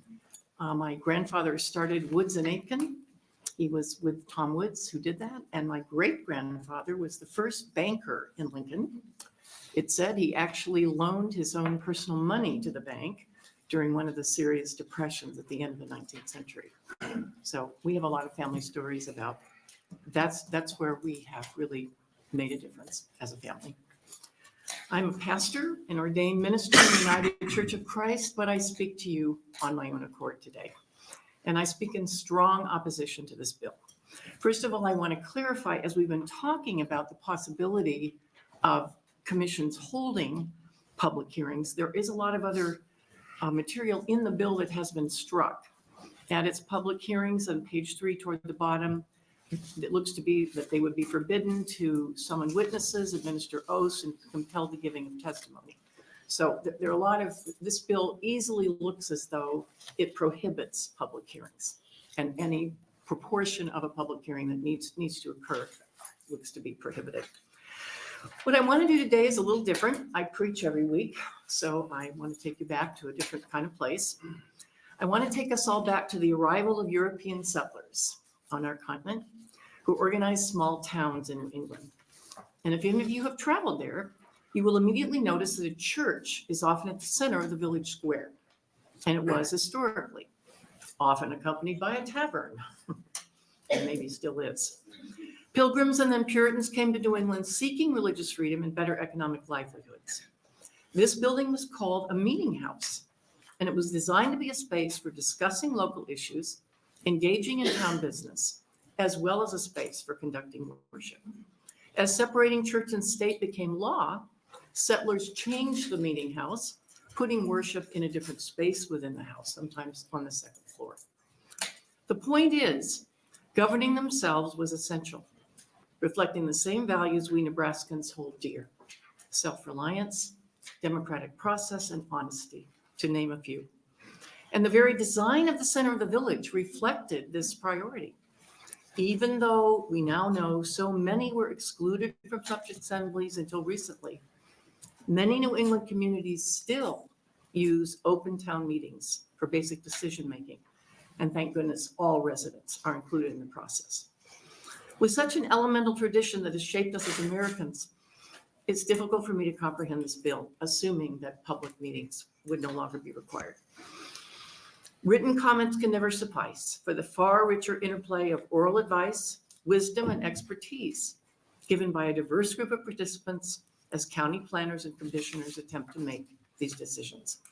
I've testified in some of these settings, and I've observed county officials listening closely, taking in varied testimony, and in some cases, making public comments about how they had just learned something new. Simply reading comments could never be the best venue for this essential kind of work and reflection. In addition, how would this bill not further erode public trust that a county's representatives at whatever level would not be looking out for their best interest, balancing them with other interests? Further, the 90-day automatic approval provision seems to me to be a direct invitation to any officials who might wish to delay any consideration of a proposed special use permit. such that the permit would automatically be approved after that time period without any kind of critical evaluation necessarily. So I strongly urge you to vote against this bill and not to allow it out of committee. Some other kind of some other kind of bill is needed for some of the changes that our proponents have suggested. Thank you for listening. Thank you for your testimony, Penny. Appreciate you coming down. Thank you. Oh, Let's thank see you if for there are any listening. questions for you. Are there any questions? So we'll all go to New England and take a look. That's right. It is amazing, even though towns are, reviving themselves, and even though churches may have closed, the church is still in the center, and it's called the town hall, town meeting hall. Yeah, thank you. Thank you.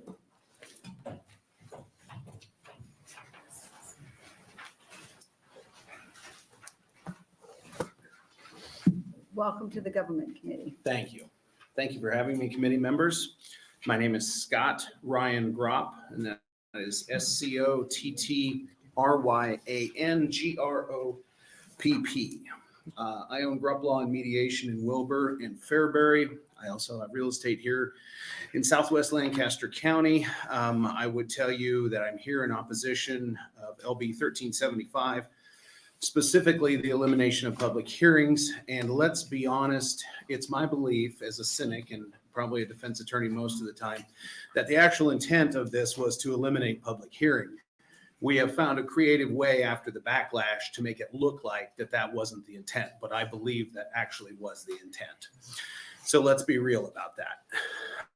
I'll probably go off script because most of the stuff that's in here I already have heard said by others, but there were some concerning things in conditional use permits, not only when we talk about livestock, but as was mentioned earlier, we have them for commercial wind energy systems and those type of things. And I think one of the scariest thoughts is that if we eliminate the public hearing requirement, it's like asking my children to do the dishes versus requiring them to do the dishes. It's not going to happen unless it's required. And if it's not required and we don't have public discourse, there are other negative consequences. I'm sure you're aware there is shenanigans in the government. It happens. And I would point out that I have included on it's actually page 3 of my handout. It's labeled as 1, 2, and 3. I've redacted some things to protect the somewhat innocent. And again, the cynic in me would just have you turn to what a planning and zoning meeting agenda looks like for this particular place in December of 2021. And if you look at item 3, it says review of current zoning regulations. That's what was published in the paper. That's what the public was made aware of. And most of the people that retained me thereafter this meeting said, I'm not going to go to that. I don't know what that's about. If you look at the minutes from that meeting, again, redacted, the important thing to note that there was almost nobody that spoke at that meeting except for public comments concerning wind farm noise. If you'll note, the first person that spoke was from Maynard, Massachusetts. The second person was from Hamilton, Ontario, Canada. The third person at the meeting that spoke was from Omaha, and the next person that spoke was from Clay Center, Kansas, and the last person that spoke was Mr. Jones from Florida. Now, I think it's important to understand that you have people who are the gatekeepers of information, even when it comes to public meetings. And it strikes me odd, and it struck my clients as odd in this situation, that you had an agenda item in the paper that said review of current zoning. Yet you had people from multiple states and Canada coming to a meeting in small town Nebraska where there was almost no opposition. So the next meeting, I think there may have been one in the interim, if you'll note, is page 3. And after public hearing, it seems that there was more interest in putting what was actually going on at the meetings. So it's very important, I think, that we have the ability for the public to come in and talk about these things. The planning and zoning guys that I know, gals, guys, some of them I've represented on personal levels with their farming and other interests. And I'll tell you, if it's going to rain on Thursday and there's a Wednesday night planning and zoning meeting, many of them that are honest will tell you, I opened the packet I received on the way up the steps to the courthouse meeting. That is not their fault. They are doing everything they can. They're working as hard as they can.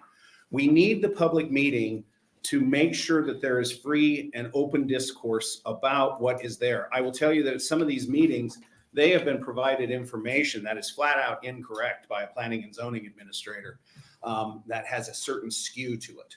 And so I'm not saying that there's corruption. What I'm saying is we have to make sure that everyone has a chance to have their voice heard, because submitting a comment doesn't necessarily mean it's looked at before there's a decision. And I would also say I was at a hearing for the commissioners in a county, and planning and zoning had approved a meteorological tower. And when it came up, there were a number of people in the public who expressed concern to the commissioners. And the county attorney explained to the commissioners that because planning and zoning had already approved it, they had no option but to approve it. So if we eliminate the public option at the planning and zoning level, an attorney would recommend that no one can have any input at the county commissioner level, you essentially eliminate everyone. And some people have said up here that we have a broken system because it's not easy for one side to get what they want. That's not how it works. And so I would ask that LB 1375 be opposed its entirety. And I think that if there is language that's adopted in other areas with regard to the public hearing, it should be mandatory for 2 public hearings. Keep it the way it is.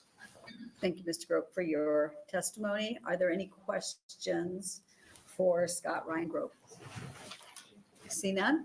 Thank you very much. Thank you.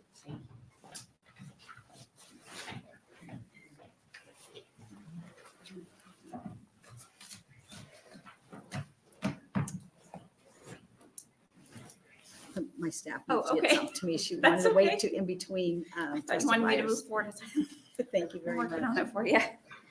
Welcome to the government committee. Thank you, Senators, for hearing us today. Ashley Mason, ASHLEY-MASON. I appreciate that we have these hearings, so I don't mind being redundant. Today, I bring to your attention the critical implications of LB 1375, a legislative proposal that could profoundly affect our democratic process.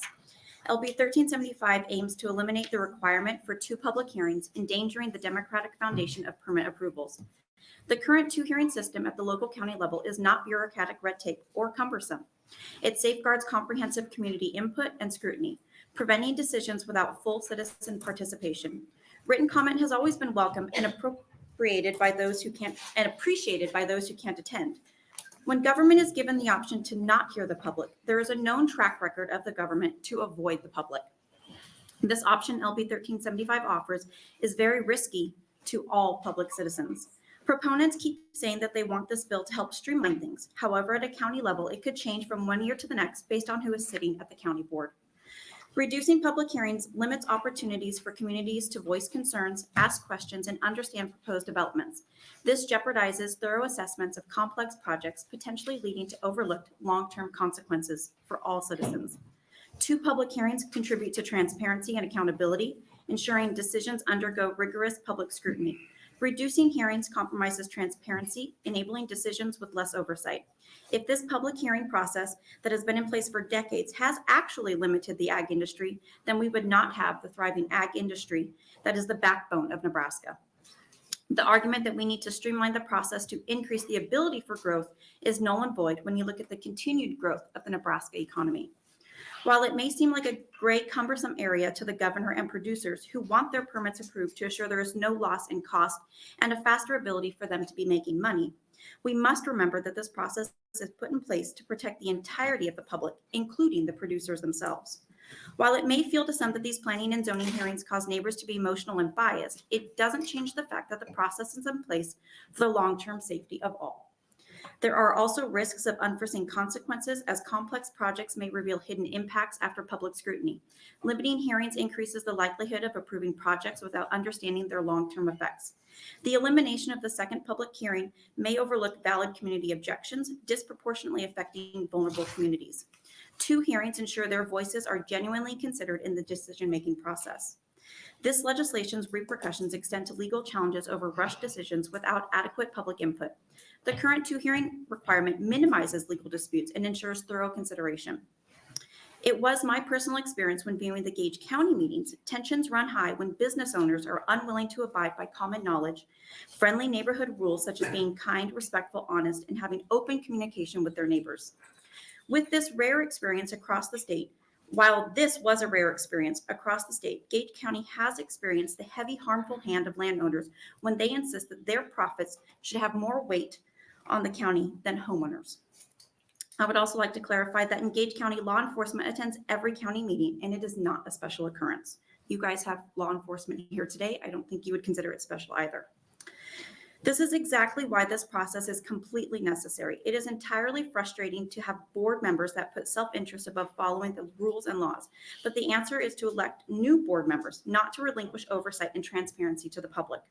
Just because there is passion amongst community members is no reason to remove the parts of the democratic process. As a Gage County resident, I attended all of the auto hearings, and I do agree with the autos. I too was disappointed by a few planning and zoning meetings and the behaviors of those who spoke. Both sides, the applicants and the community, had tense moments. While our P&Z board is a volunteer board, they did take the time to fully understand before voting. It is an example of a dedicated community member. Why would we want to rush any permit through the process with a deadline of 90 days?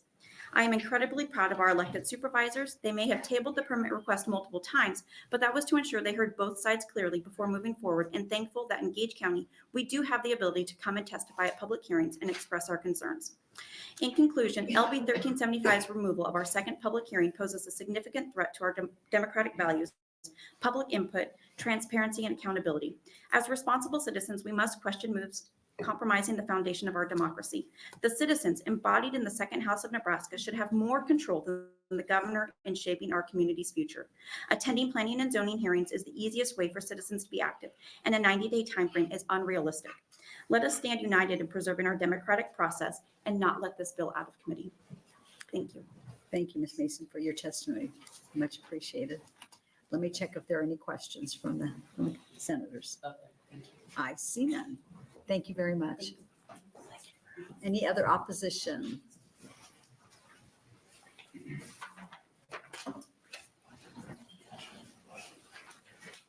Welcome. Thank you. Thank you, Senator Sanders and fellow committee members. My name is Joe Neary, J-O-E. Last name is N-E-A-R-Y. I reside at 7522 Shirley Street in Omaha, Nebraska, 68124. I'm here today to oppose LB 1375. My background is as a 40 years as a commercial real estate broker in the Omaha area and a real estate developer. And we also own both industrial and residential real estate in 3 Nebraska counties. As a commercial broker and a landlord, my experience is helping businesses find new locations to either rent or purchase new locations. So my background is primarily in the business world. I also spent 10 years as an elected official at the Papio Natural Resource District in Omaha, representing my part of Omaha. And because of my NRD work, I have become involved in the conservation community. I continue my conservation work. I'm no longer on the board, but I continue that work on about a 400-acre conservation farm that we own. And also I have joined a group in Lincoln called, which is based in Lincoln, called Guardians of the Aquifer. I've worked many times with the City of Omaha Planning Department, City of Omaha Planning Board, City of Omaha Zoning Board of Appeals. I've also worked with the Lincoln Planning Department. And I realize those experiences are a little different than what you're talking about today. You're mostly talking about rural planning commissions and county boards. But I feel the process is similar. And all the times that I've worked with those planning departments and boards, they always require neighbor input to whatever project or thing we're proposing. These boards always want to know that I, as the applicant, have worked with the neighbors to resolve their concerns the best I can. And that function at the planning board level seems to be a fundamental function of planning boards to appease the neighbors of whatever project is being proposed. LB 1375 would not allow water quality to be considered at all. Water quality and water quantity, in my opinion, is Nebraska's future. Water quality affects public health. We must protect our surface water and groundwater. Nebraska is already experiencing nitrate issues already. We can't allow LB 1375 or any other new law that I feel could jeopardize water quality.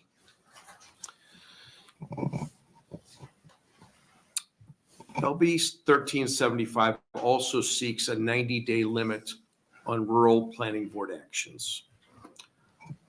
After the 90-day period, the zoning action is considered approved. These rural CAFO actions can be complicated.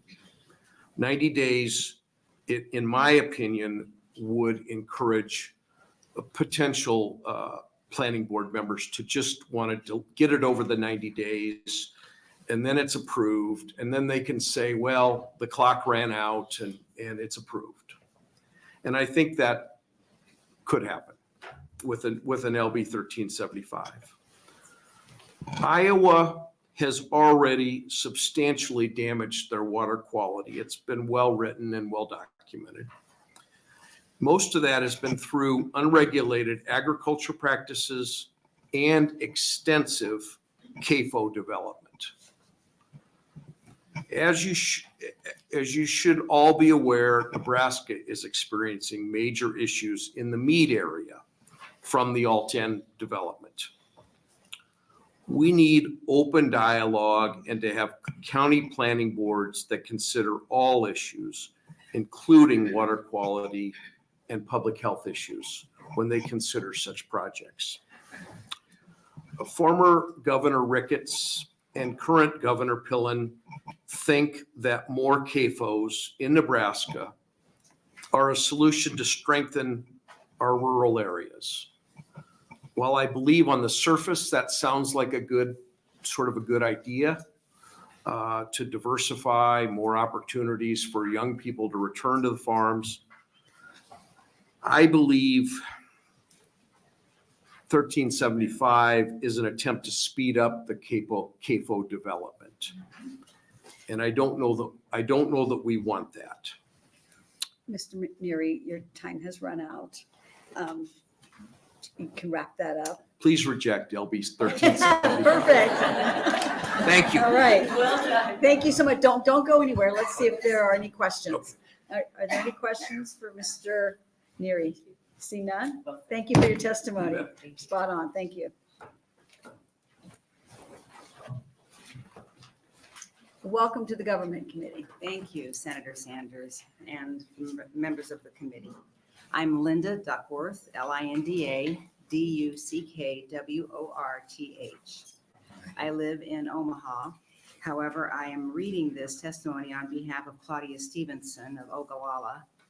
She is the director of our Natural Resources and Energy Committee for the League of Women Voters of Nebraska. So this is testimony on the LWVNE's behalf. The League of Women Voters of Nebraska supports clean drinking water for all Nebraskans and Americans. We believe that measures should be in place to protect water from contamination and pollution, both from direct point source discharges and from indirect non-point sources. We support the effort to clarify the regulation, but are concerned about some of the provisions. And we are concerned the language does not address its intended goal to streamline and define the process. The league appreciates the timeline added to this legislation of a 90-day clock to encourage zoning committees to make a timely decision on an application for a special use permit. An owner of a business should have the right to a timely decision.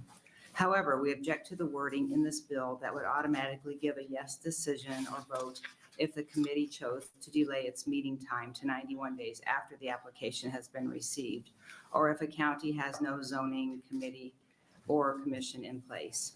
With either of these two outcomes, there is no chance for a review to take place and to adequately assess the proposed application. The bill leads to confusion and no clear statement that the granting of a special use permit will be evaluated to ensure water quality will be guaranteed after construction. The addendum that is the second page of this, I'm not going to read, but here's a little bit about that. In fact, some provisions appear in direct conflict with later provisions. For example, Section 1, Part 4B, lines 24 to 30 seems to contradict Section 1, Part 7. Section 1, Part 7 reads as a contradiction with itself. The bill's stated intent is to streamline the process, but the language being added only further complicates the regulations. Finally, the LWBNE believes that government bodies must protect a citizen's right to know by giving adequate notice of proposed actions, holding open meetings, and making public records accessible before eliminating the option for counties to hold 2 public hearings for the same permit application. For these reasons, the League of Women Voters of Nebraska asks you indefinitely postpone or take no action on LB 1375. Thank you very much for your testimony. Let's see if there are any questions. See none. Thank you very much. Any other opposition?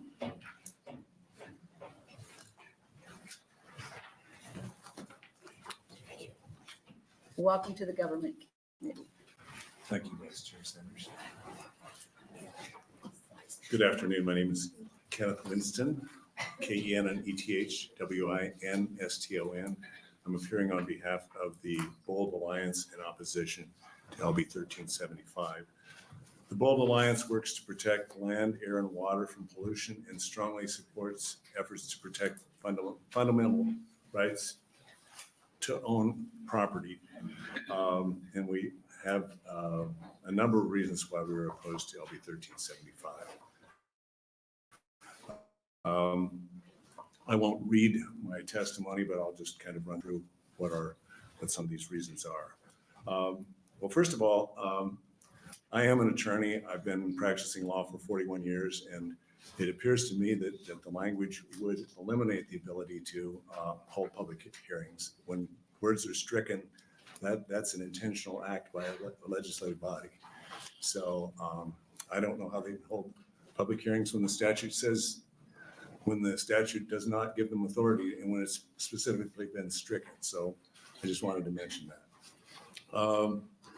Open public meetings are often one of the best tools to protect private property rights from proposals, as you've heard, that can hurt their property values, degrade natural resources, and harm the health and well-being of both individuals and the community as a whole. Now, one of the things, I've attended a number of public planning commission hearings over the years, and one of the things that I've found is that oftentimes they're very educational for everybody involved. The developer, sometimes there's misunderstandings about what's trying to be done. So the developer has an opportunity to explain what they're trying to do, and the neighbors and the other people in the community have an opportunity to come in and say, well, these are our concerns. And sometimes that leads to improvements in the process and improvements in the proposal. And so eliminating public hearings would be a very bad idea. So we would encourage, well, we're opposed to the bill, but if you're going to go forward with the bill, definitely make sure that public hearings continue to be part of the process. Removing consideration of state and federal rules and regulations in planning and zoning decisions.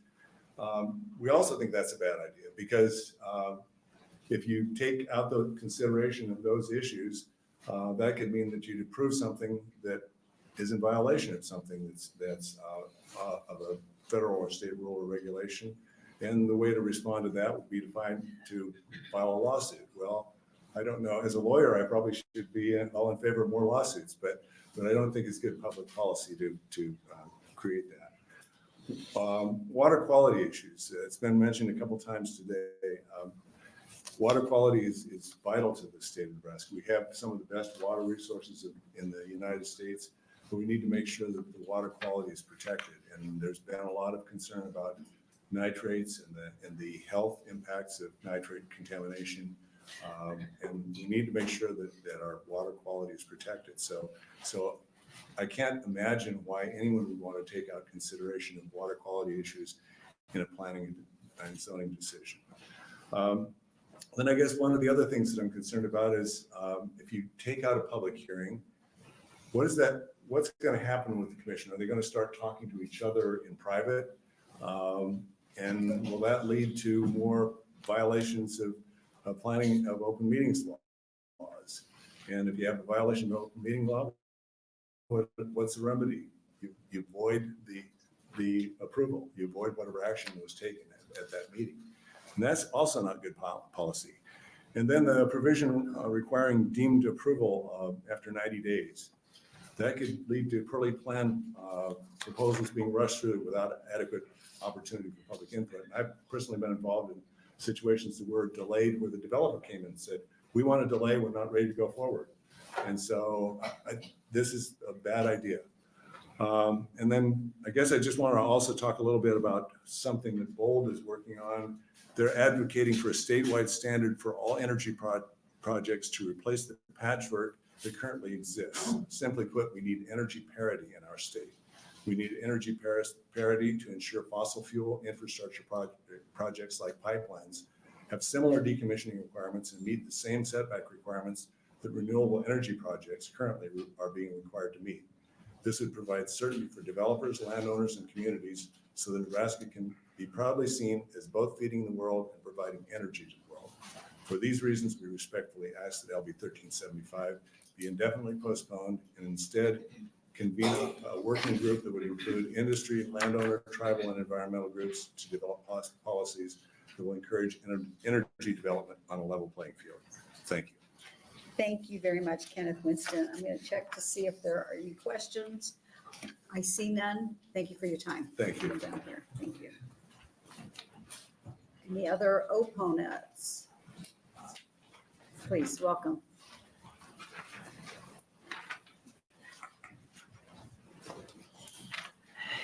Good afternoon, committee.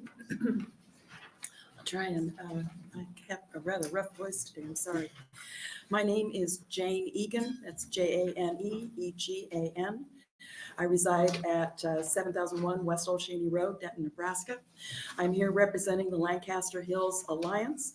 It's a coalition of citizens residing in Southwest Lancaster County that opposes LB 1375. Our opposition to this bill is threefold. One, public hearings will not be allowed. And there's been a lot of discussion about whether the language in the bill actually does that or not. And I thank Senator Helen for trying to take a stab at changing the language, but it's still ambiguous. And I think that I know that we still oppose that portion of it. In my opinion, and I'm representing this group, is that that is the most egregious and undemocratic element of LB 1375. Limiting public input in any manner. LB 1375 takes away the judgment of locally appointed and elected officials. Why do we need them at all if this bill is passed? Maybe we just need to do away with local boards, which I'm sure the proponents of the bill would love. Item 3 of our opposition is the 90-day shot clock. Again, a lot has been discussed about that. We believe it is an artificial and arbitrary deadline that limits the time officials need to research and learn about an issue, to hold public hearings, and essentially allows an application to be passed without due diligence from the local boards, commissions, and most importantly, input from experts and citizens. I have a couple of examples here of some experiences that I've had with this sort of thing. Lancaster Hills Alliance's opposition has roots in our nearly 3-year fight against Costco and Lincoln Premium Poultry and their contractor, Randy Essink, who applied for a special permit to build 4 barns in an established residential neighborhood in Lancaster County. It's a rural residential neighborhood. Our members researched the impacts of concentrated animal feeding operations on the environment, property values, and the health effects of the humans living in close proximity to a large poultry operation. We also had concerns about a regulatory gap in the county ordinance that made it impossible to govern such a project or to hold the corporation and contractor accountable. We got organized and we contacted our local planning and zoning board, county commissioners, and learned how to express our opposition to the special use permit. We did a number of things, sent emails and letters, and we attended public hearings. We testified. We met with them individually. We provided them with research and evidence demonstrating that a CAFO in the proposed area was going to be detrimental to the health and well-being of residents and would reduce the enjoyment and value of their property while providing no benefit to them economically or in any other way. We're the ones that did that. The P&Z and county commissioners were oblivious to CAFOs and their impacts on a community. The special use permit was ultimately approved, so our members brought a lawsuit against the governmental bodies asking them to reverse their decision. Although we lost our suit, we did the next best thing and requested the county commissioners create a text amendment group to develop new regulations for CAFOs in Lancaster County and close that regulatory gap. The group was made up of farmers, a banker that specialized in ag loans, and other citizens associated with agricultural communities.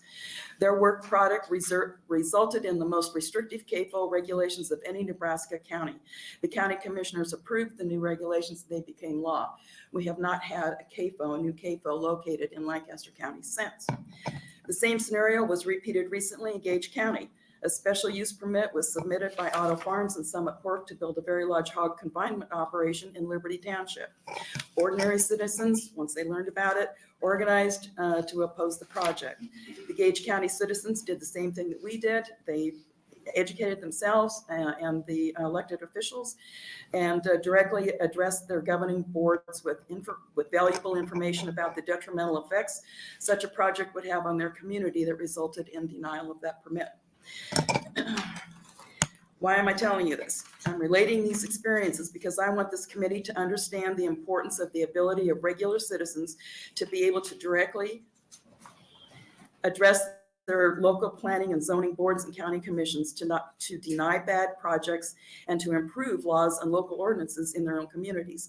LB 1375 removes the opportunity to educate and inform appointed and elected officials of what citizens want for their own communities. Citizens do not have the resources to sue every corporation that seeks to do them harm. We must rely on the ability to have our voices heard by our elected representatives to advance and protect our interests. This committee's own website says the following under heading of procedures. Nebraska's unique unicameral legislature relies heavily on the second house, the citizens of the state of Nebraska. Ensuring that members of the public have the opportunity to have their voice heard is vital to the legislative process. I'll just read one more sentence. Where in LB 1375 does it provide for members of the public to have their voices heard? We want you to kill this bad bill and retain the ability of the second house to directly address our governments through a thoughtful and democratic process. Thank you for your time. Thank you very much for your testimony. I will check to see if there are any questions from the senators. I see none. Thank you very much for your testimony.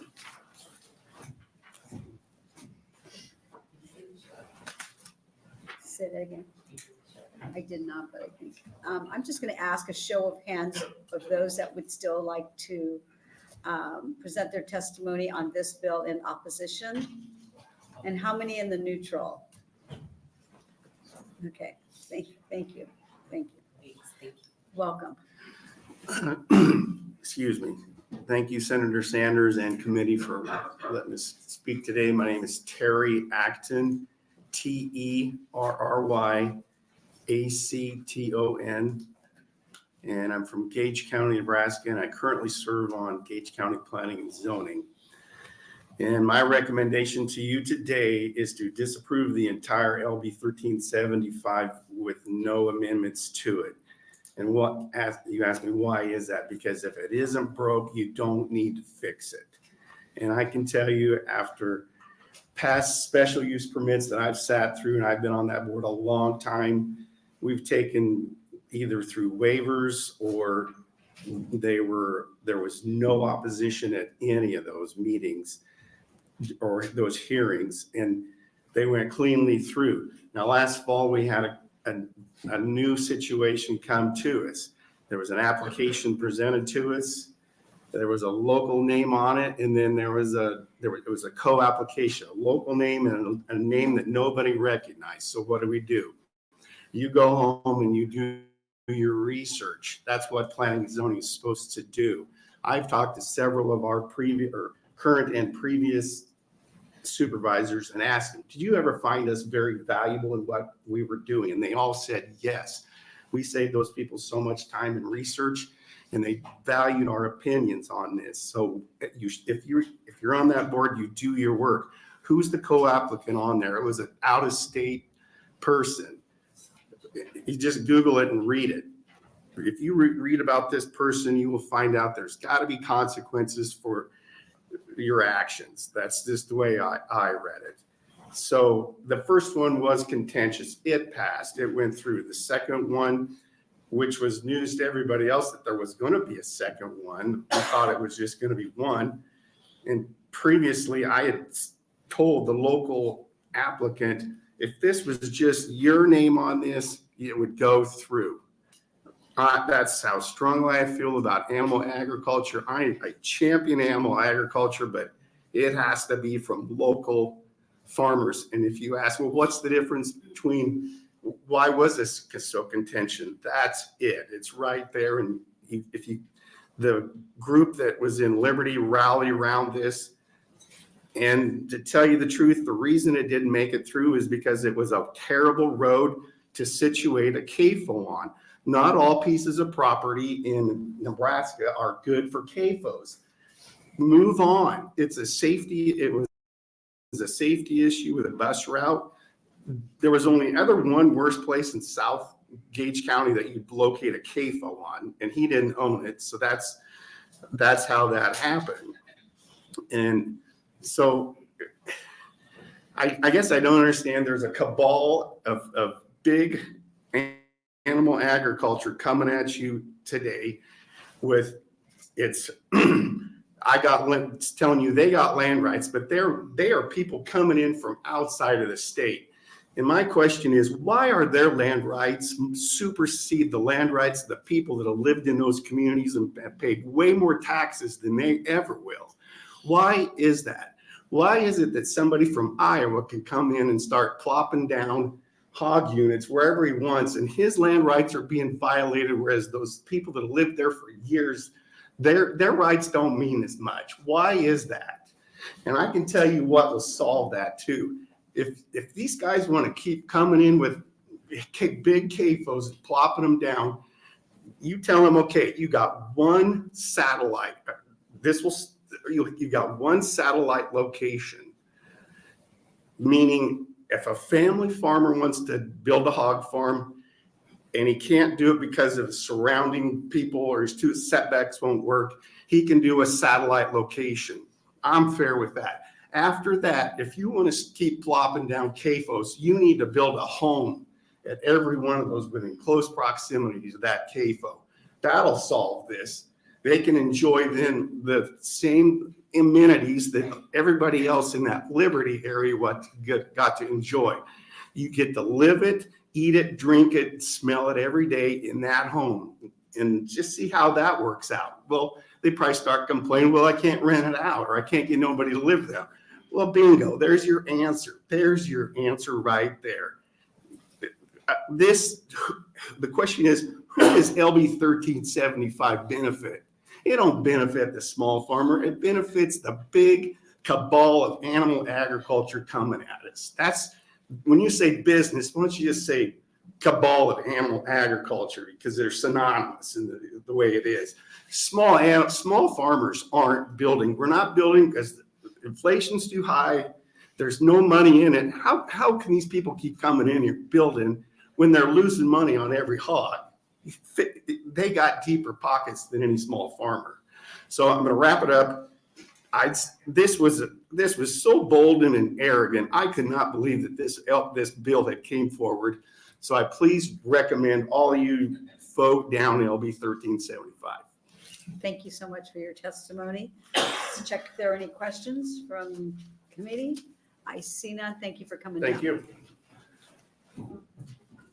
Opponent? Welcome. Hello, thank you. Senator Sanders. Hello, my name is Nancy Meyer, Nancy-Meyer, 2043 County Road Y, Cedar Bluffs, Nebraska. My husband grew up in Nebraska. 25 years ago, he convinced me to drop my career and move our young family across the country to a home in the middle of cornfields. I was reluctant, but I soon came to love living here. We returned to Nebraska for the good life. Some of the most important values embodied in the good life are local control, keeping young people in the state, and prioritizing Nebraska businesses over outside interests. These values are all threatened by LB 1375. A few years ago, an industrial ag operation moved into our rural neighborhood. Because of this, my husband, a born and raised Nebraska farm boy, now wants to move us out of the state. We don't want to be trapped living on property while its value is steadily diminished by industrial facilities moving in next door. LB 1375 is an outright attack on local control, restricting what local agencies can do to make their areas livable and inviting to young families whose parents would like to see them stay in Nebraska. I'm a big fan of local control, having served elected positions in Nebraska on both my local school board and on an NRD. As those of you who have also served in local government know, these bodies understand their geographies and constituents best. Local authorities are beholden to local residents who count on them to preserve the good life. In fact, I believe more policy ought to be enacted that preserves the rights of local residents and the powers of local governmental bodies, not restricts them. Now, several proponents today have testified that most of their permits have gone through county boards smoothly. They've also said that in some counties, the process is cumbersome, and even that hundreds of their facilities have gone in and only one denied. Okay, some counties and one denied. Now, from an economic development standpoint, that sounds like a system that's working properly. I don't want you to break a working system because some people don't like the purposely designed in speed bumps in the road. So I have to wonder, what do the authors of this bill not trust about our established local processes? Eliminating a requirement for public hearing eliminates the likelihood that a hearing will be held. I want to repeat that. Eliminating a requirement for a public hearing eliminates the likelihood that the hearing will be held. This is especially true when a 90-day deadline is imposed. Without local control and local accountability, Nebraska citizens' power disappears, and moving into its place will most certainly be outside entities that do not have the best interests of Nebraska in mind. LB 1375 will make Nebraska irresistibly attractive to out-of-state and foreign interests who wish to invest in nuisance industrial operations that are located as far as possible from their own homes and shores. This isn't just anti-Nebraskan, it's anti-American. More than 2/3 of Nebraskans live outside or on the edges of Omaha and Lincoln metropolitan areas. These are the people who this bill will affect the most. I urge you to consider the majority of your statewide constituents and please reject LB 1375. Thank you. Thank you, Ms. Meyer, for your testimony. Check to see if there are any questions from the committee. See none. Thank you for taking the time to come out. Thank you for your service as well.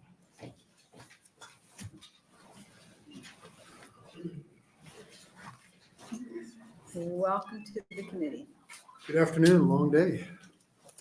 My name is Scott Pekarek, SCOTT, P as in Paul, EKAREK. I've lived in Seward County for most of my life and reside on a farm near Garland, and I am in opposition to 1375. Nebraska's counties are in constant state of change. Planning and zoning plays a key role in how a county changes, hopefully always for the good. Planning is a vital part of the future of Nebraska counties to grow, prosper, and move into the future with a plan. I currently serve as the chair for the Seward County Planning and Zoning Board. An important part of the zoning process is having public hearings on conditional use permits. This process allows the residents of the county to voice their opinion on conditional use permits.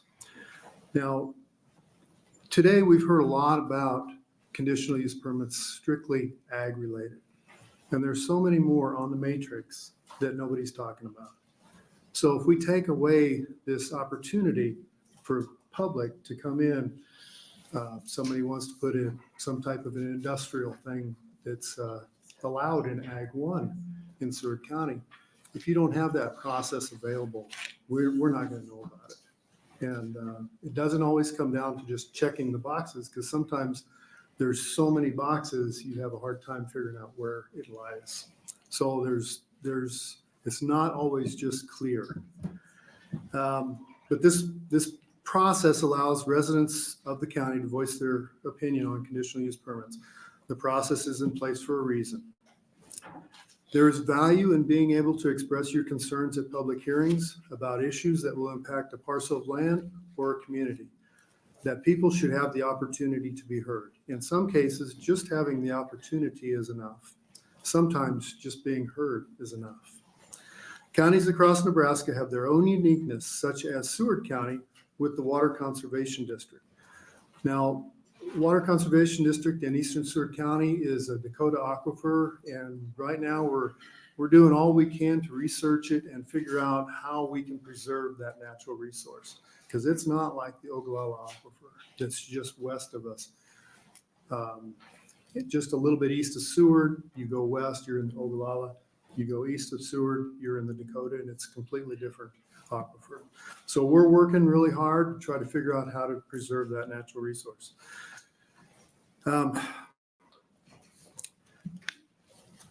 Each county will need to address issues in such a manner that creates different needs for residents, producers, industry, and developers. These different needs are why it is important to allow county residents to have the opportunity to assemble and voice their opinions at planning and zoning meetings through the hearing process. Even if the regulations go against what the residents would like to see happen, they still have their voice at a public hearing. When residents take the time to come, listen, or speak at a public hearing, it shows that they care and want to be involved in the process. Residents are more likely to be involved if they know someone has heard them. Moving forward with LB 1375 will remove transparency and increase distrust in county government. The public most generally cannot attend county board meetings as they are conducted during the daytime when most people are at work supporting their families. Planning and zoning meetings are held in the evening when county residents can attend to either listen to or voice their opinions on issues related to planning and zoning, such as conditional use permits. Seward County has had a great relationship with producers that have come to the Planning Commission for conditional use permits. The county wants to see producers continue to prosper and expand their operations. We are all right now at a public hearing to hear testimony concerning LB 1375. The people of the state of Nebraska, the residents of each county in the state of Nebraska, have a right to be heard and voice their opinion. Least us not forget the second house of the Nebraska unicameral is the people's house. I do not support this bill, and I ask that this bill does not advance out of committee. Thank you. Thank you for your testimony. Are there any questions for Mr. Peckerick? That's close enough. I see none. All right, Thank you taking the time out. Thank you. Any other opposition? Welcome. Thank you.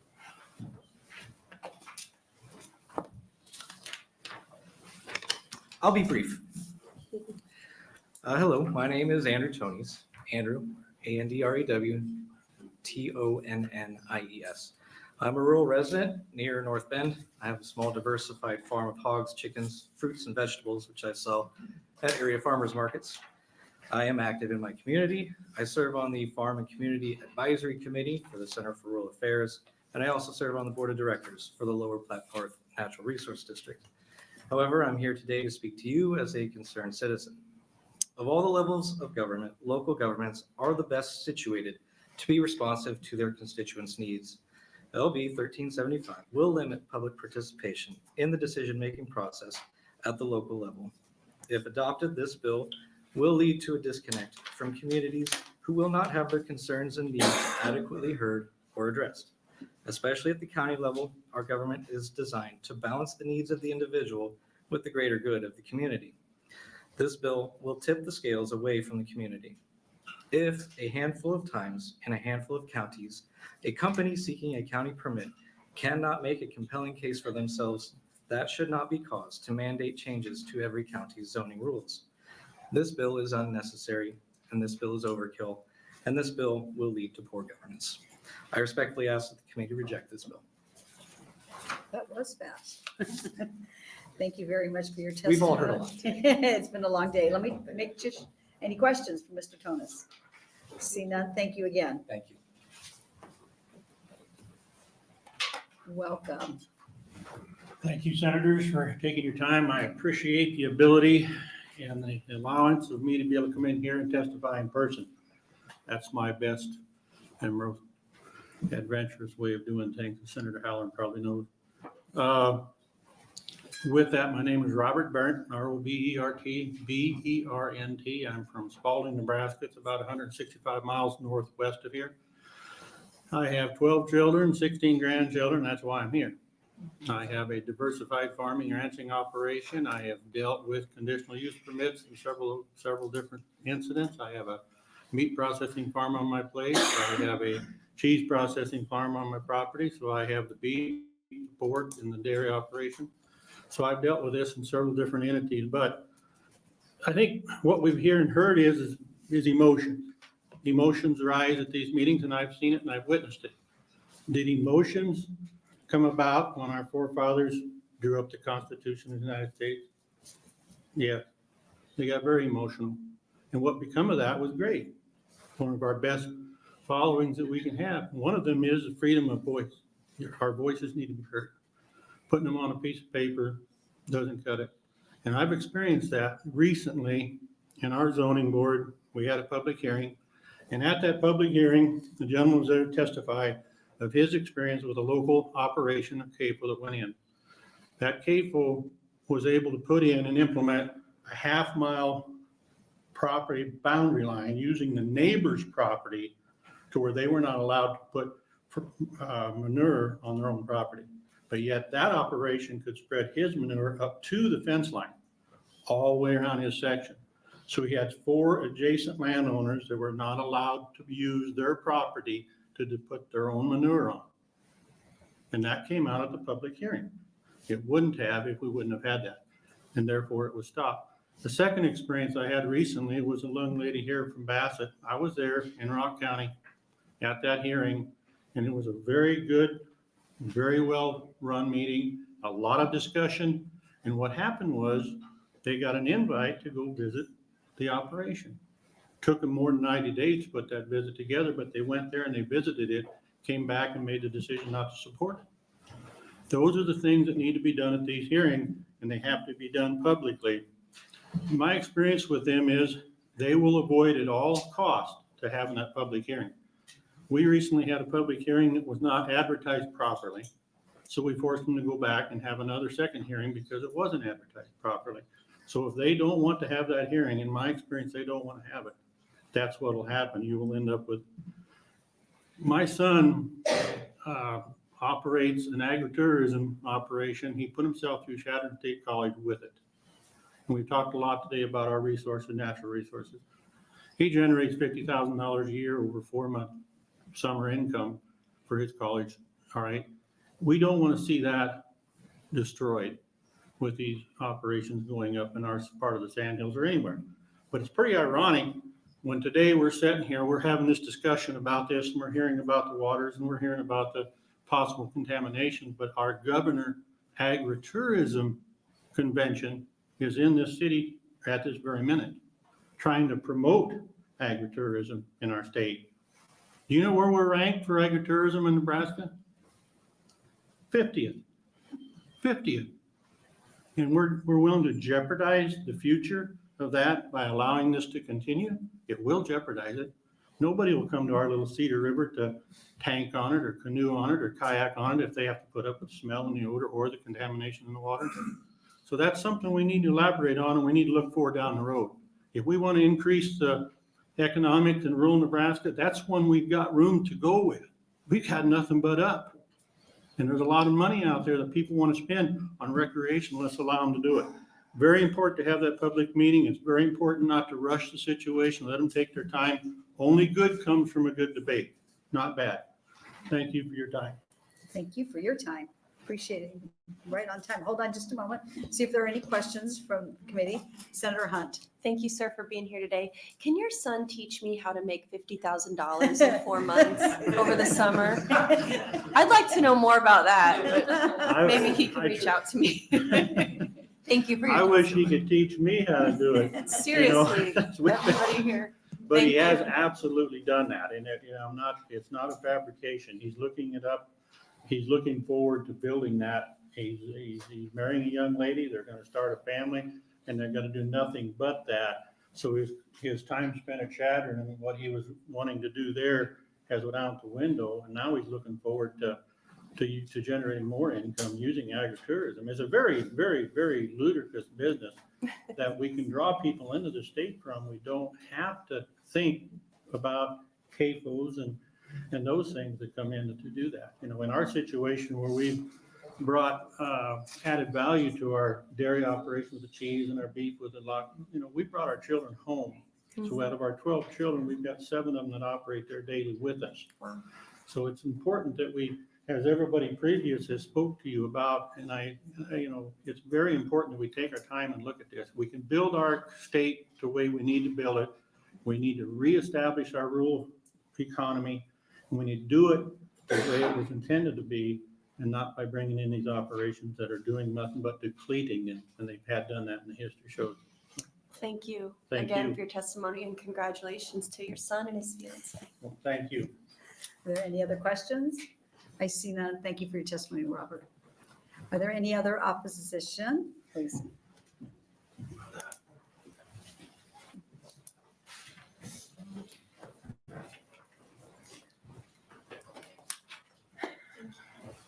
Welcome. My name is Marla Shelbourne, MarlaShelbourn, and I come before you today as a private citizen. Members of the committee, I thank you for this opportunity to speak, and your attentiveness is commendable. I want to appreciate the fact that you have all really listened to everybody today, and it makes me feel good inside. As a current Cherry County Planning Commission member, I deeply oppose LB 1375. Having been an active participant on both sides of the conditional use process, first by giving public testimony as a private citizen, and more recently, hearing public testimony as a member of the Planning Commission, I assure you that public testimony is a vital part of proper decision-making when considering a conditional use permit. Public testimony has more than the ability to bring forth different ideas and perspectives. It can also educate and inform everyone present. Public testimony also provides the county board the opportunity to observe and question individuals as they testify. Clarification is extremely valuable to the county board as they implement their local zoning regulations. Being a retired USDA NRCS employee, I have 39 years of experience as a resource and range management specialist in the Nebraska Sandhills. I know our natural resources districts work diligently to track and record the level of nitrates in our groundwater as they continue to rise across the state. LB 1375 includes a special exception for those operations that specifically states that the granting of a conditional use permit or special exception by the Commissioner County Board shall be based solely on county zoning regulations and not on rules and regulations of such state and federal agencies, including but not limited to rules and regulations governing water quality. It is imperative that counties are allowed to turn to our state and federal agencies for specific information and possibly include any rules or regulations as a condition of a special use permit that they feel are necessary to protect private property rights and the natural resources in their county. And I really hated to bring forward personal things, but I think you need to know that conditional use applicants for CAFOs are not always as prepared as the proponents would like you to believe. The gentleman representing NDEE today stated that a nutrient management plan is required as part of their permitting process. I reviewed a CAFO conditional use permit nutrient management plan that was submitted as part of the permit that was prepared and presented by an engineering firm that assured us they had an outstanding reputation founded on decades of experience. After identifying 4 typewritten pages of inconsistencies within that document, I asked one of the staff about that. He replied, "Well, it's just a draft." Some of those items were all manure will be injected, but the document mentioned applying effluent, which is through a center pivot. The map showed applications or all manure would be injected again. Maps showed applications of manure on grassland. I talked to Leslie Anderson, the manure management specialist at UNL, and she said that would be very difficult to do physically because of the injection equipment and the grassland root system is so dense. It's not like injecting into a row crop. By requiring the permit ahead of approving a conditional use permit, it allows county boards to deal with facts, not some draft nutrient management plan. It allows, by making those conditions, taking things out of that permit and making them a condition of that conditional use permit, allows the county to follow up on that. It puts it in the county's hands to decide if they want to go out and check and make sure that's being done. NDEE writes some great plans, but we need to let the county make sure they're implemented because NDEE just doesn't have the staff and the resources to get across the state like the county can. If the county has 10 or 15 CAFOs and they have conditions that they felt address the public concerns and their concerns of water quality, that's wonderful. Let the county pursue it, but don't exclude them from that option in their granting their conditional use permit. As I conclude, I ask you to think about how your decision-making process would be affected if public testimony was removed from the legislative process. It may be more efficient, but if the process loses its effectiveness, the entire process becomes worthless. I ask you to propose LB 1375 in order to protect our citizens' right to public testimony and the right of our local county government to carefully protect and manage their resources for the good of the county. Thank you. Thank you, Ms. Shelburne, for your testimony. Are there any questions from the committee? See none. Thank you again.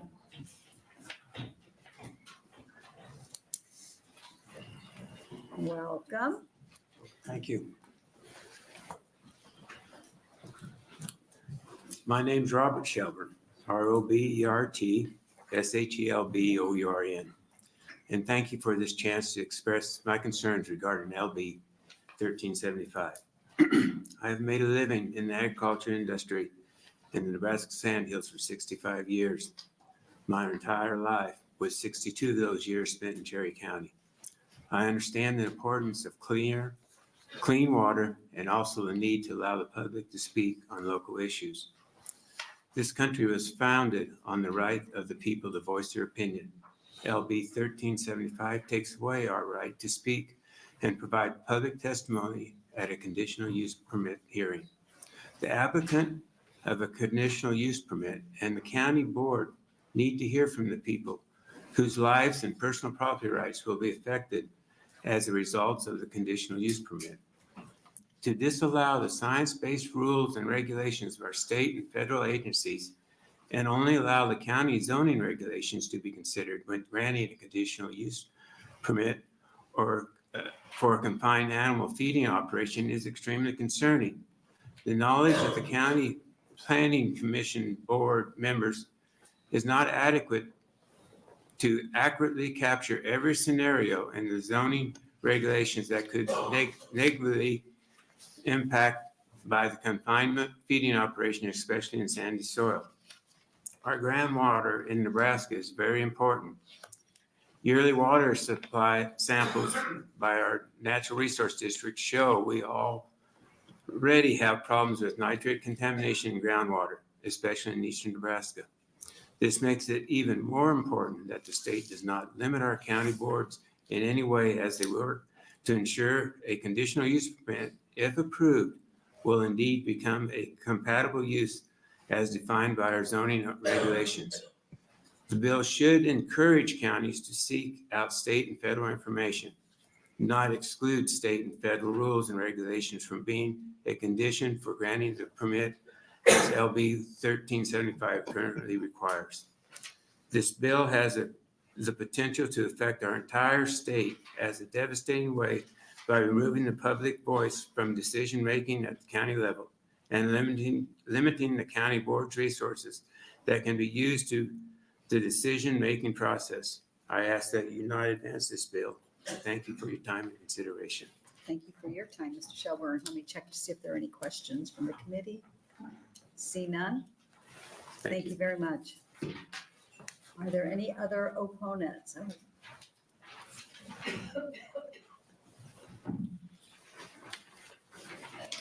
Welcome to the committee. Thank you.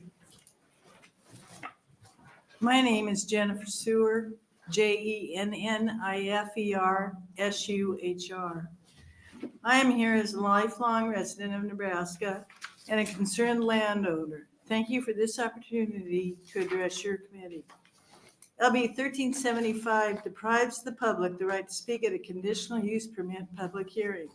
The very people whose private property rights and property values could be affected by the granting of a conditional use permit.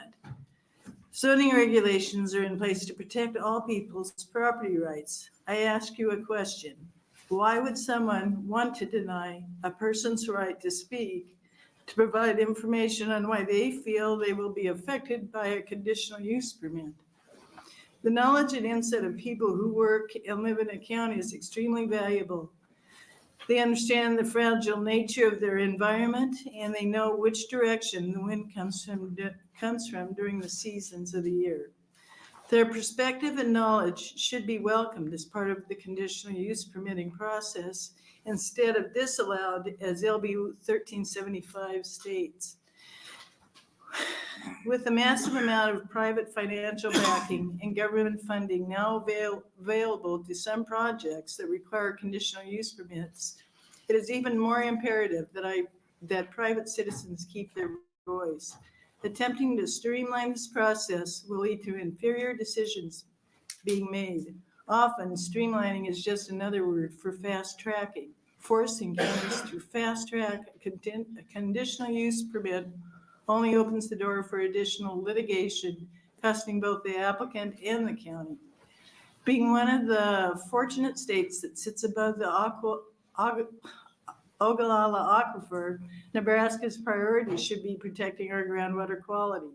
This challenge becomes even greater as you move west into the Nebraska sandhills.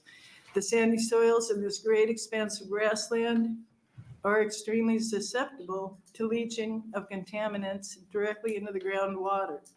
This is why county boards need to have every rule, every regulation, and every piece of science-based information available to them as they consider conditional use permits for confined animal feeding operations.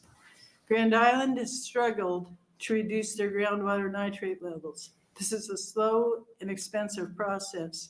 When it comes to groundwater quality, I have to share with you my personal mantra. You don't know what you've lost until it's gone. I ask you to not let LB 1375 out of committee. We need to protect the right of the public to speak, and we need to use every tool available to protect our groundwater quality. Thank you for your consideration. Thank you, Jennifer Suhr, for your testimony. Hold on, there might be a question. There might be. Are there any questions from the committee? I see none. Thank you very much for taking the time. Thank you. Are there any other opponents? Yes. Welcome. Thank you.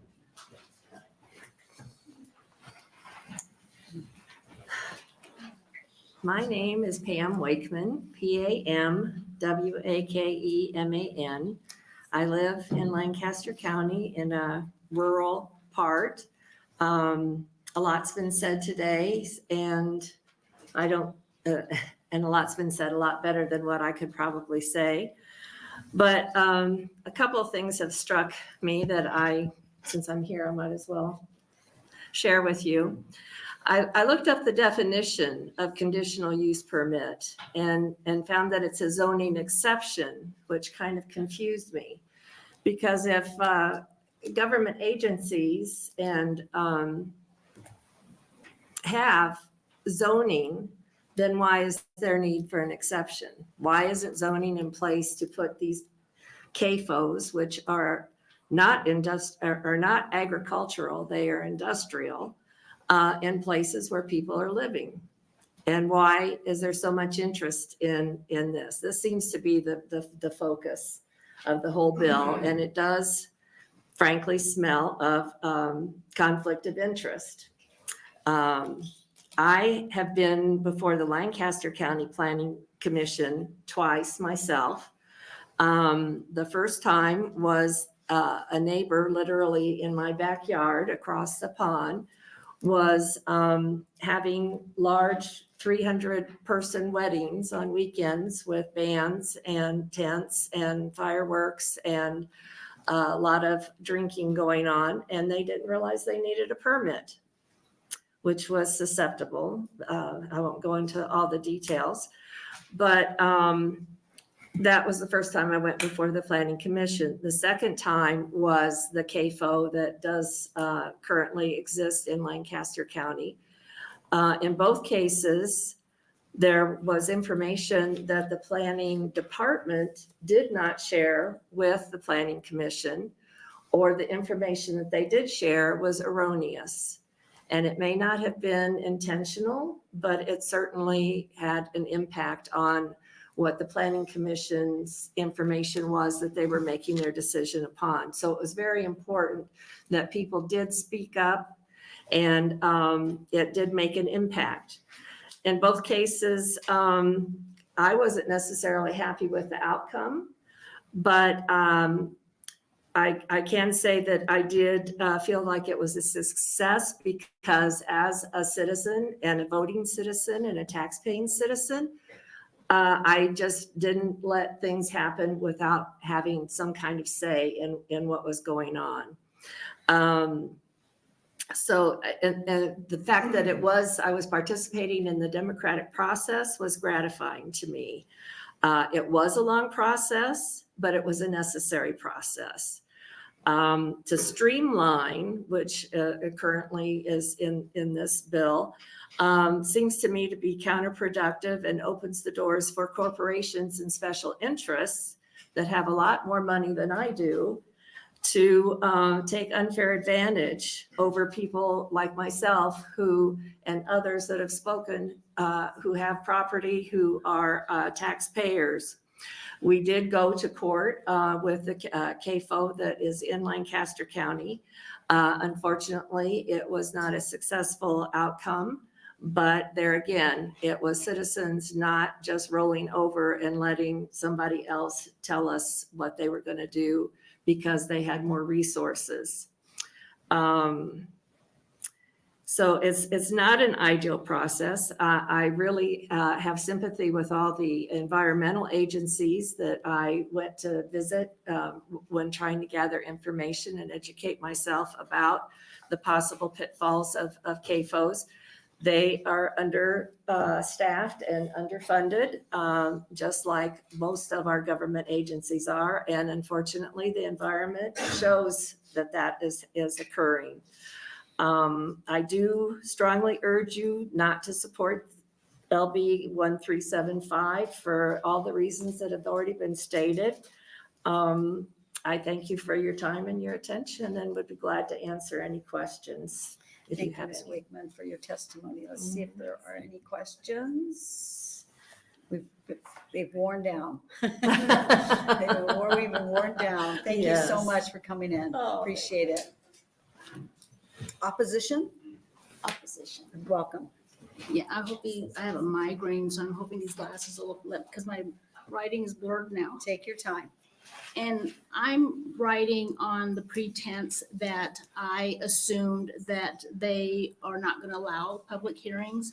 And in my eye, you giving them the choice of whether we're going to have one or not is, to me, not allowing me to speak. And so that's how I'm. Yes, if you could state your name and spell. And how I wrote mine. My name is Marina Barrett, Marina.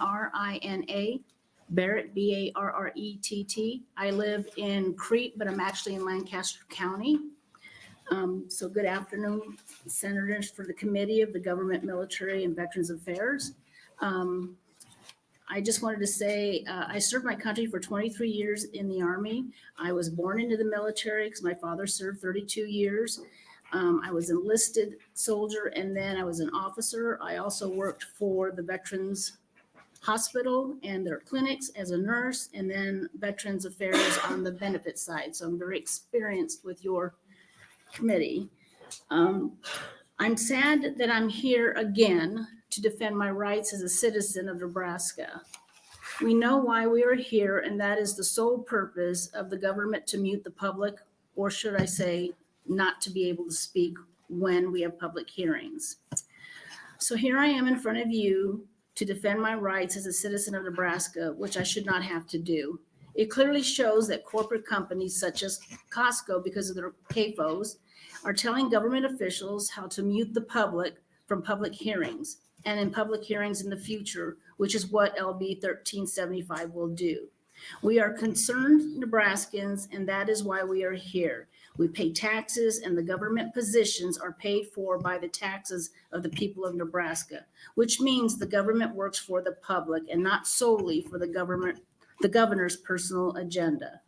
A government that wants to mute the public is a government being run, how I see it, is a dictator, that you don't give the public a voice, because this is exactly what LB 1375 is to me. I also want to say that passing LB 1375, to me, I really feel is a criminal act. You're actually shutting my voice. It's like telling somebody who is gay and not being allowed to say that's what they are, which in some states like Florida is saying you can't say who you are. And that's what this is like to me. You can't take my rights away after I served my country for this country. You see what I'm saying? So to have no rights and no say at what is going on in our counties and state, our local government wants to control the people that pay the taxes that keep this state running. Our local governments works for us and muting us about the concerns to attend public meetings for issues that affect us is unconstitutional. This bill is a heavy-handed approach by state government to limit local policies and local decisions. If you have to pass a bill to shut the public up, this only tells me that a lot of wrongful things is going on or will be going on. I think that think about this, that when you're no longer in your positions, you won't have a voice either. And I also wanted to say that my address is actually 3-4 miles from the CAFO chicken farms, of which the Lancaster Hills Alliance, which I was their treasurer, that fought against him. And I'm glad we did, because you've heard against other people saying that what can come about this LB 1375. And it's mainly, to me, I see Costco's and the corporates that are trying to shut us up. And to me, I find that, like I said, unconstitutional. And I have firsthand experience of attending planning commissions, and no one got out of hand. No one was fighting, no emotions. And even if the individual has emotions, they have that right. I should be able to come to you that somebody is near my property and is going to do something that I don't agree with. I could at least just say it may not work, and they get what they want, but I should at least get to say I have 75 acres of land that I bought after I retired, and I've been there over 20 years. Why can't I say something and somebody just coming in that has never lived there have more rights than I have? So I deeply oppose LB 1375. Thank you so much for your testimony, and also thank you for your service to our country and your continued service. Thank you. But don't leave, we might have a question for you. Are there any questions from the committee? I see none. Thank you for coming in. Any other opposition?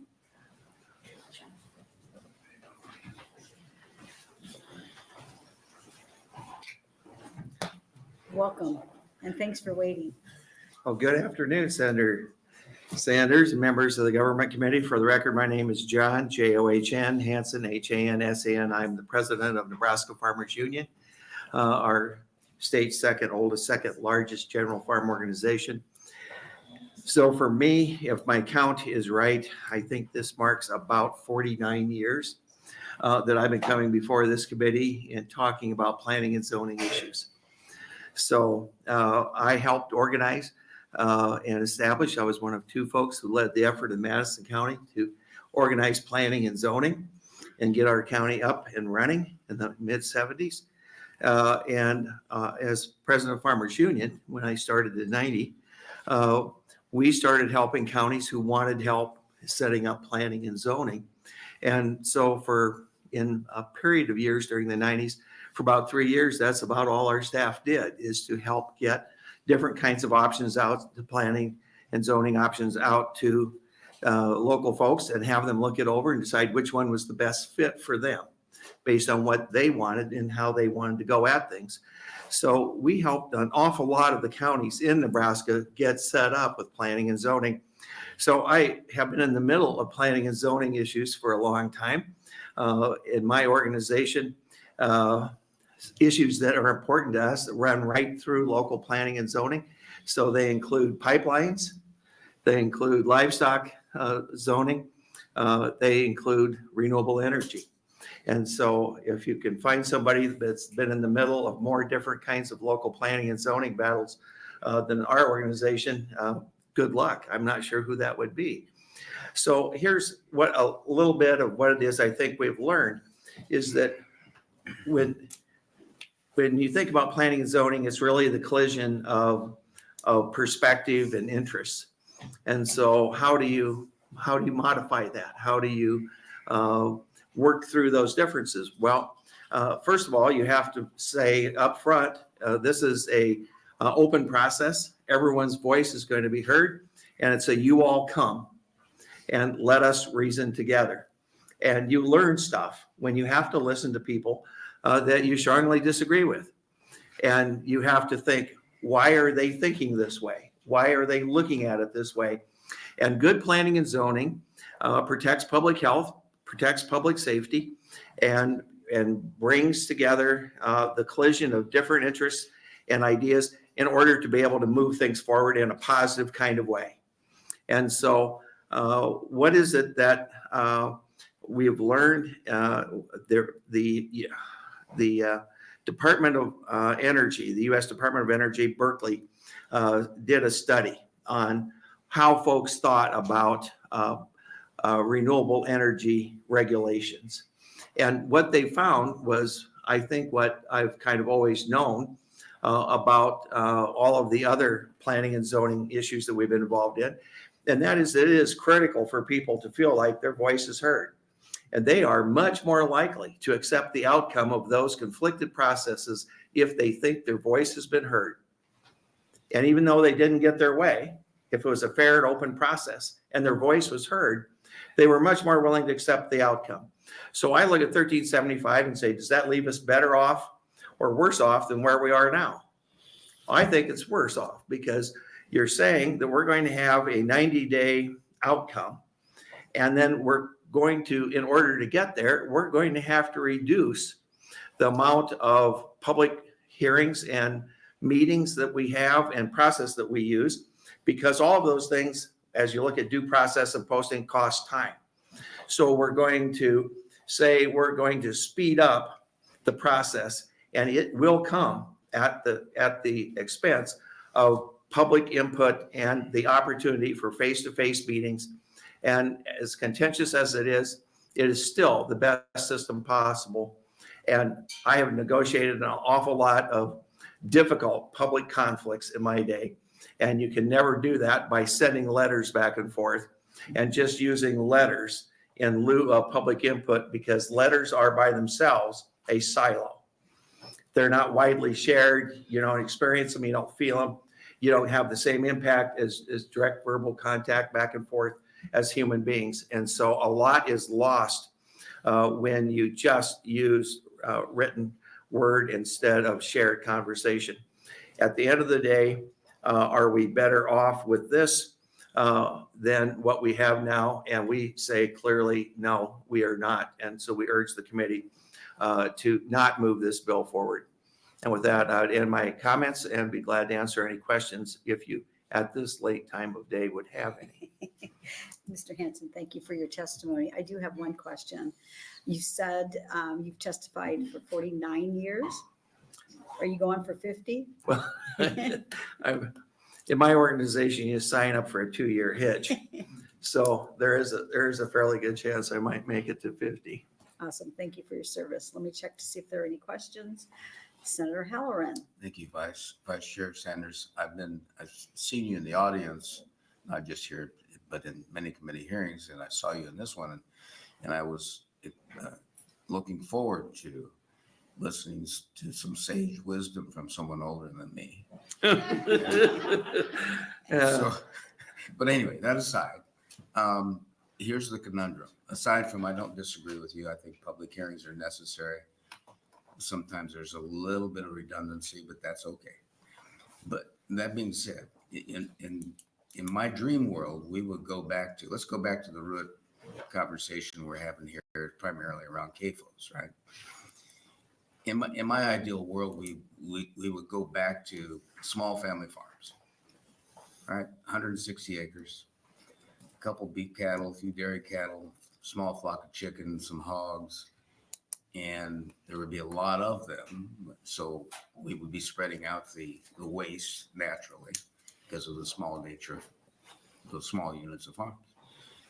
But with low commodity prices, you've been around this a long time, you've seen the evolution, good or bad. With low commodity prices and the mechanization of agriculture, taking labor out of the mix a lot, large farms are what we have. Sad reality, not something I like, but it's a reality. So my question is, what's the solution, right? Is there a way to live with these large confined systems without upsetting people because people have to eat? Well, Senator Halloran, such an easy, simple question. Late in the day. No, I don't expect it all. All these years, I've thought I was just a little younger than you. Which, we're just going to have to compare a driver's license here.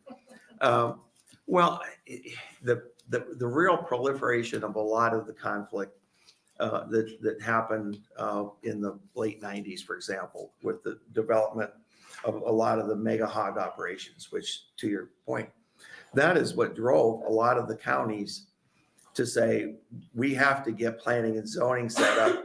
And we've tried to avoid it all this time.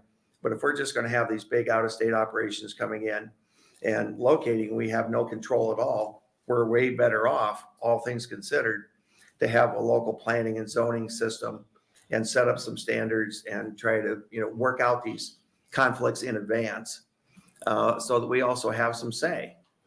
And at the end of the day, you're trying to be friendly to growth. And in my view, you either grow or you shrink. And so we have too many rural counties that are continuing to shrink. And so we have to figure out a way to be open to growth.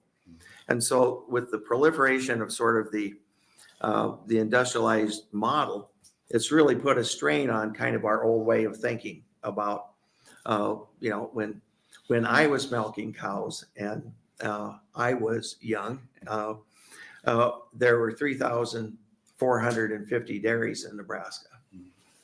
Today there's 93, and we produce about the same amount of milk, but we have 5,000 and 6,000 head herds also. And so then how do we as local communities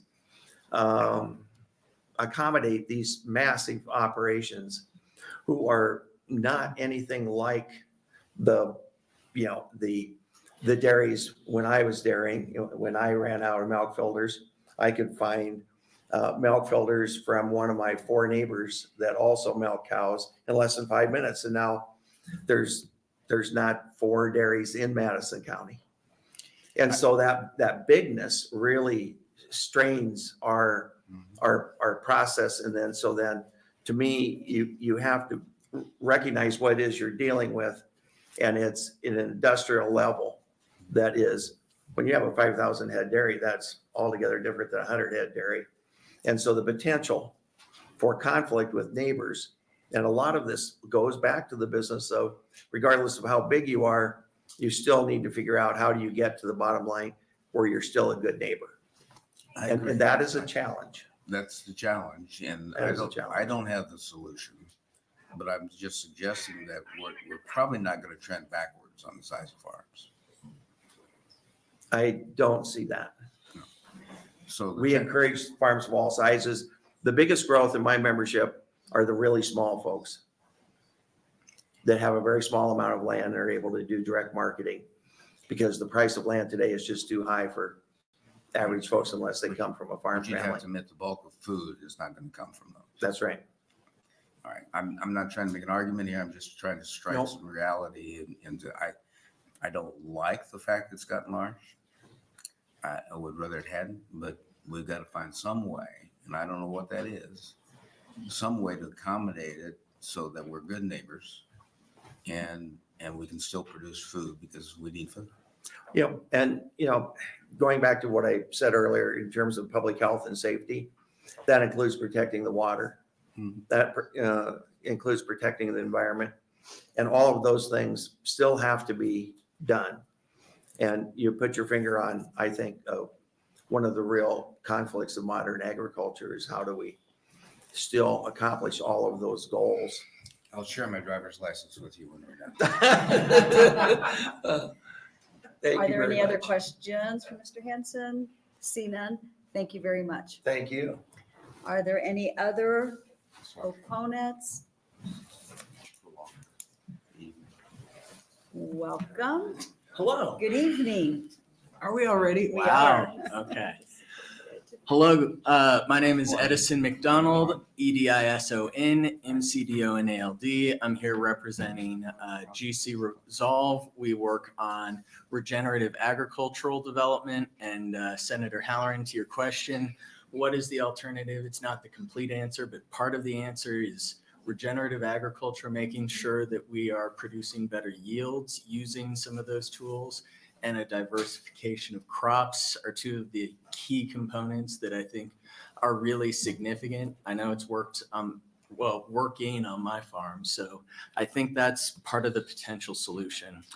But really today, we're not here to just talk about just CAFOs. While that may be the intent, this hits a wide spectrum of different types of projects.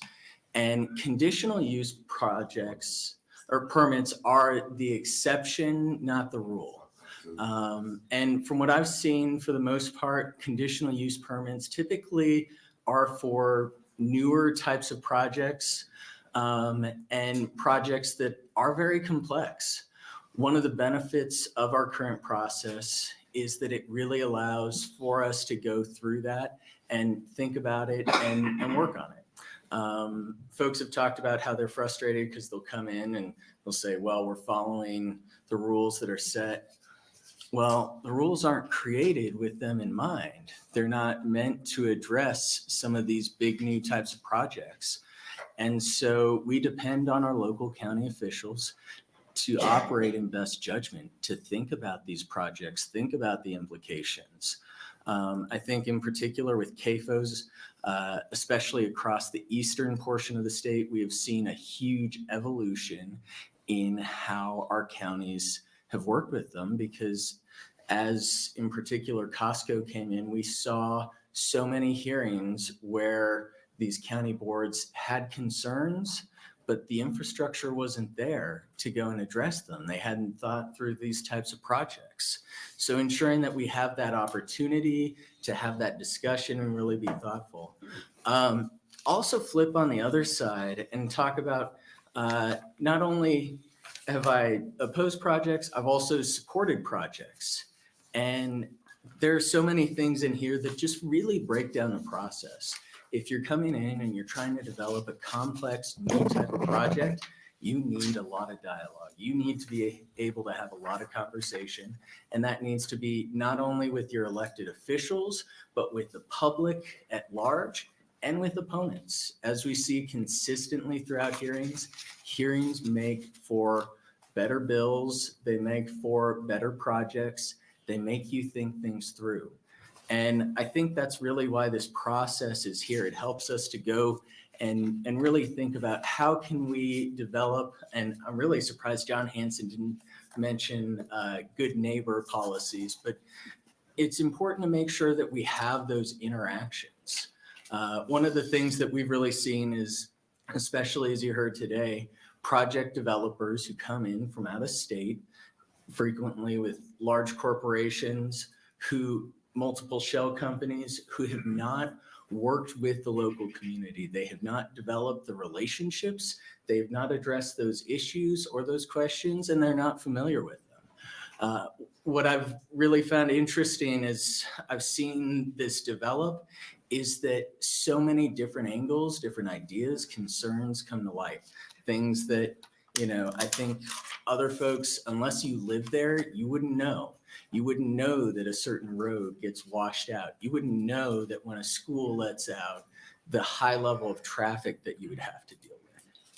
I want to hop to a couple of things I heard today. One, I think there's definitely been some debate as to whether this limits public hearings or not. I would point to Section 4, and I am a little concerned that unless a county explicitly listed within their regs that they could have a public hearing, that Section 4 might prevent that, but I'm not an attorney. I believe there is one coming up after me, and I think that'd be a good question. Two, I've heard a lot of talk about written testimony and saying how this might expand hearings to ensure written testimony. I wasn't aware that was an issue. I've sent in a lot of written testimony to planning commissions, and they've taken it and they've looked at it. So I don't know if that's an issue. If it is, that's something we'd be willing to talk about and work on, because more public engagement is good. I just don't know if this is the language to do it. I'll also say that, we really need to think about a larger scale review of our planning and zoning standards throughout the state. And Senator Halloran you've been in so many hearings, I know, where we've talked about these issues. We've had numerous bills that have come up because somebody hasn't liked the decision that happened at a local planning and zoning commission. And I know you had an interim study in the past kind of hitting some of those, but I think having some more dialogue on some of these pieces would be important. I think one of the things that we could definitely talk about is thinking about things like the order. This bill does create kind of an order for the process as to how it should go, but we think it's backwards. And really we need to get some of that NDEE information to the county and zoning board first. I'm sorry, my time's up. Yeah, I'll stop. Yep. Thank you, Edison. Are there any questions? Thank you. Thank you. Are there any other opposition? Anyone in the neutral?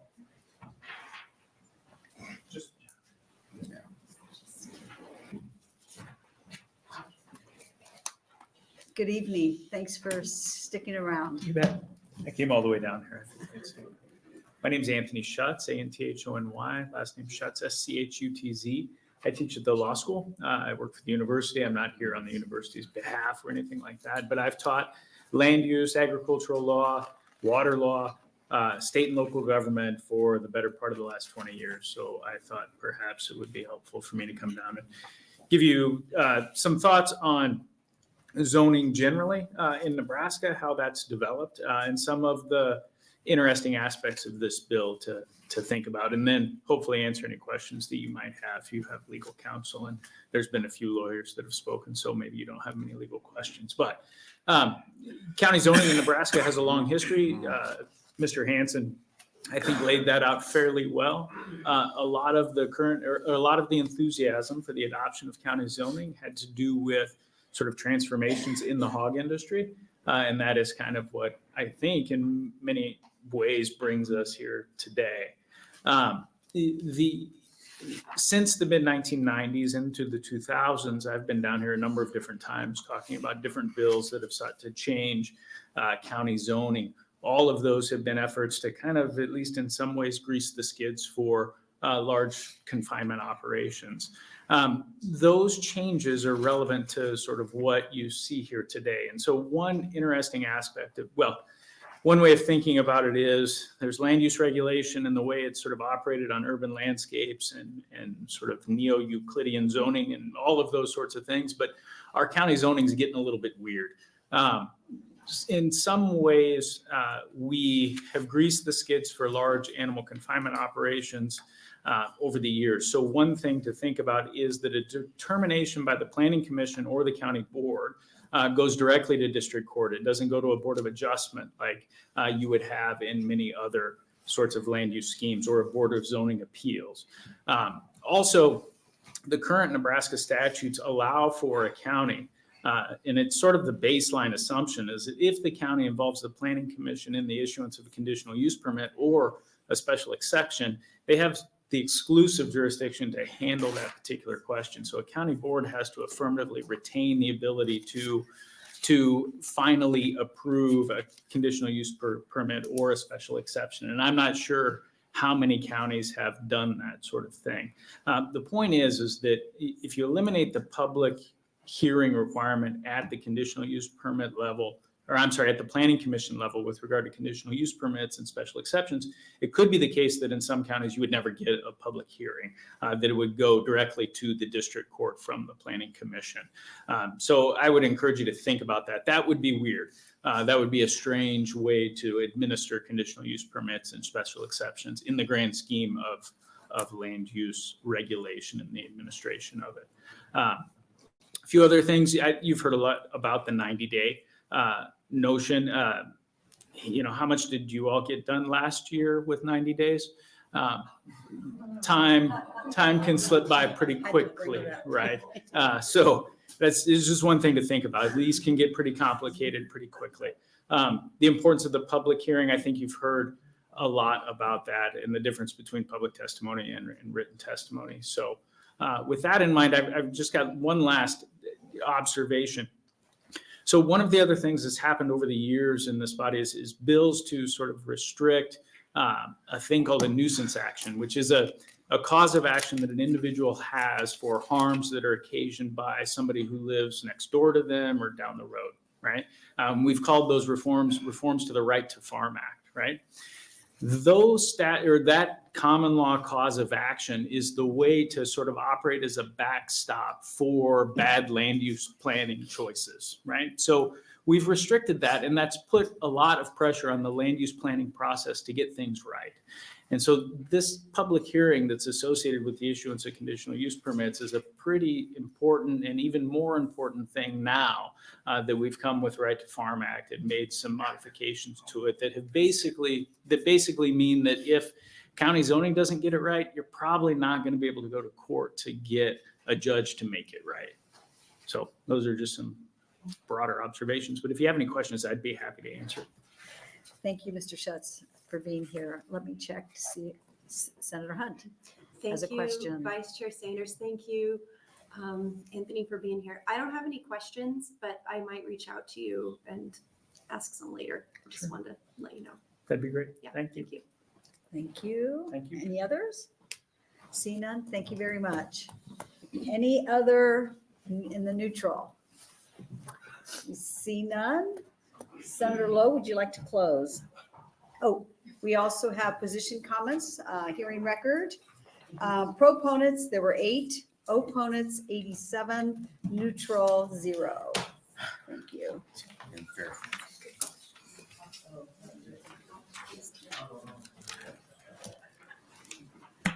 First of all, I would like to thank the Government, Military, and Veterans Affairs Committee for staying this long for my bill. I would also like to apologize to Senator Holdcroft for delaying his bill and thank all the proponents and opponents and those in the neutral who came to testify and stay through the whole event and those that probably had to go home and be with their families. The public hearing, we'll make sure that stays. We'll amend that back in. We thought by striking it out, it just made it silent so it could happen. So for those of you who traveled all this way for that portion, I'm sorry we scared the daylights out of you. And it was brought up that 90 days is too short. And how much did we get done last year in the 90-day session? We dealt with 800 and some issues last session. And during our 90-day session, we got a lot done during a 90-day session. And maybe 90 days isn't the right amount. Maybe it's 120. But I think we need to have a limit that we just can't keep on putting off businesses and ranchers and farmers and all those that may be affected by this bill. So I think we do need a limit. And so we'll consider those and we'll listen. We've Patrick, my LA, has taken great notes on this and we'll consider things, and our office will be open for comments. So thank you very much, Paul, for attending and staying for this bill. Let's make sure we don't have any questions for you before you leave. Are there any questions for Senator Lowe? No. I just have a comment. You know, we heard it repeatedly here. The more comment time we have, the more we learn from each other. And I kept hearing the word CAFO, and I'm like, I don't know what CAFO is. So for background, I grew up in Hawaii. My grandmother had a little coffee farm. That's all I know about farming. And I thought they were saying CAFO, which in rock climbing, those are carabiners. That wasn't it. And then I thought they were saying kaibos, but that's not it. In the camping world, that's a bathroom, right? But I did learn it stands for Concentrated Animal Feeding Operation. So we learned something, and I'm glad I was here tonight. I'm sad it doesn't mean rock climbing equipment. Correct. So thank you for bringing this bill, and thank you for everyone for staying after. And this closes our hearing on LB 1375.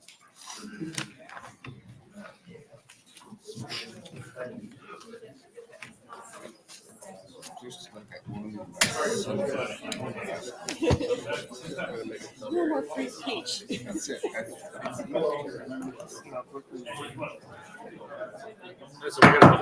If we can have you take the comments outside, we have one more hearing. Thank you. Mr. Holdcroft, ready to go? I'm ready. First, I want to thank Senator Lowe for the length of this hearing because it allowed me to sit through 6 hearings in the Judiciary Committee. So, good afternoon, Vice Chair Sanders. Wow. Welcome. Good evening. Good evening. And members of the Government, Military, and Veterans Affairs Committee. For the record, my name is Senator Rick Holdcroft, spelled RickHoldcroft. I represent Legislative District 36, which includes West and South Suffolk County. Today, I'm introducing LB 1175. I brought this bill on behalf of the Nebraska Association of County Officials to allow counties that sell their bonds using a competitive sale process to have a 10-year call rather than the current 5-year call for all bond sales. There are 2 approaches to selling bonds, a competitive approach and a negotiated approach. Under a competitive approach, underwriters submit bids to purchase the user bonds in accordance with the terms set by the user in a notice of sale. LB 1175 would allow counties using a competitive sale process to use a 10-year call. A 10-year call is a customary provision in the national bond market where competitive sales occur. This flexibility is expected to help lower borrowing costs for counties that use this method. Counties that currently use a negotiated sale process would continue to be able to use a 5-year call. Negotiated bond sales for counties normally involve underwriters selling bonds to Nebraska bond purchasers who are accustomed to the 5-year call provisions.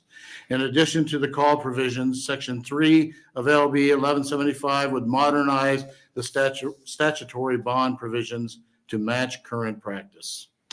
A representative from NACO will follow and can explain the process in more detail. Vice Chairman Sanders and members of the Government, Military, and Veterans Affairs Committee, thank you for your consideration of LB 1175. And I will close. Thank you very much, Senator Holdcroft. Questions? Yeah. No, What are I you don't doing have with the any- I gavel? don't I have thought any she was questions. the vice chair. I don't have any questions. We all have gavels. Thank you. And proponents? Welcome. Good evening. Hi there. So my name is, thank you for having us here. My name is Candace Meredith, Candace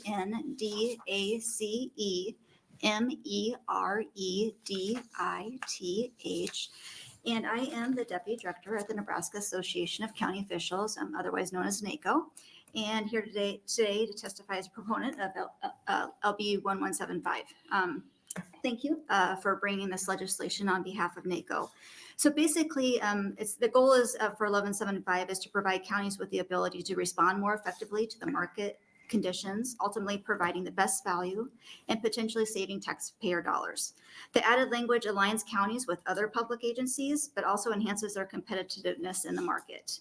So again, NACO supports this proposed legislation as it provides counties with a tool that adds flexibility to navigate the markets effectively. And we just have one other person behind me here today too to help with the more technical questions. Wow. So. Okay, let me check to see if anyone has any questions. Are there any questions for Ms. Meredith? No questions? Okay, thank you for your testimony. Good evening and welcome. Vice Chair Sanders, members of the Government, Military, and Veterans Affairs Committee. My name is Michael Rogers, Michaelrogers. I'm a bond attorney with Gilmore & Bell in Omaha. We represent many counties around the state, and including Sarpy County, and I'm here to offer testimony in favor of LB 1175. LB 1175 will allow counties to agree to more restrictions on when it can refinance its bonds, but only if the county issues bonds using a competitive sale process. This type of increased restriction is more common in the national bond markets, which is the market typically accessed it in a competitive sale transaction, as Senator Holdcroft explained earlier. LB 1175 is a very narrow provision in the mechanics of how bonds are issued and the types of restrictions which are involved. So we're very much down in the weeds here. So a long explanation might put people to sleep. So I will stop there and see if there are any questions or if I can help explain anything further. I think we look wide awake. Are there any questions for Senator Hunt? Again, I'll just say for the record, thank you for lending your expertise. And if I have questions, I'll reach out to you, but my brain is fried. So I don't have one right now, but that It doesn't mean, look it though. Thank you. That doesn't mean there won't be one later. So thank you. Are there any other questions for Mr. Rogers? See none. Thank you very much for your time. Any other proponents? Any opponents? In the neutral? No? Just audience. Okay. Just wanting to, and then for the record, position comments, opponent 1, proponent 1, opponent 0, neutral 0. So I think this is a good candidate for the consensus calendar, and so I would appreciate a quick action by the committee to get it out and see if we can possibly move it into that. So. Great. Let's check to make sure we don't have any questions. Yeah. Any questions? There are no questions. Thank you. And this closes the hearing on LB 1175. Thank you, Senator Holdcroft. Thank you. Back judiciary.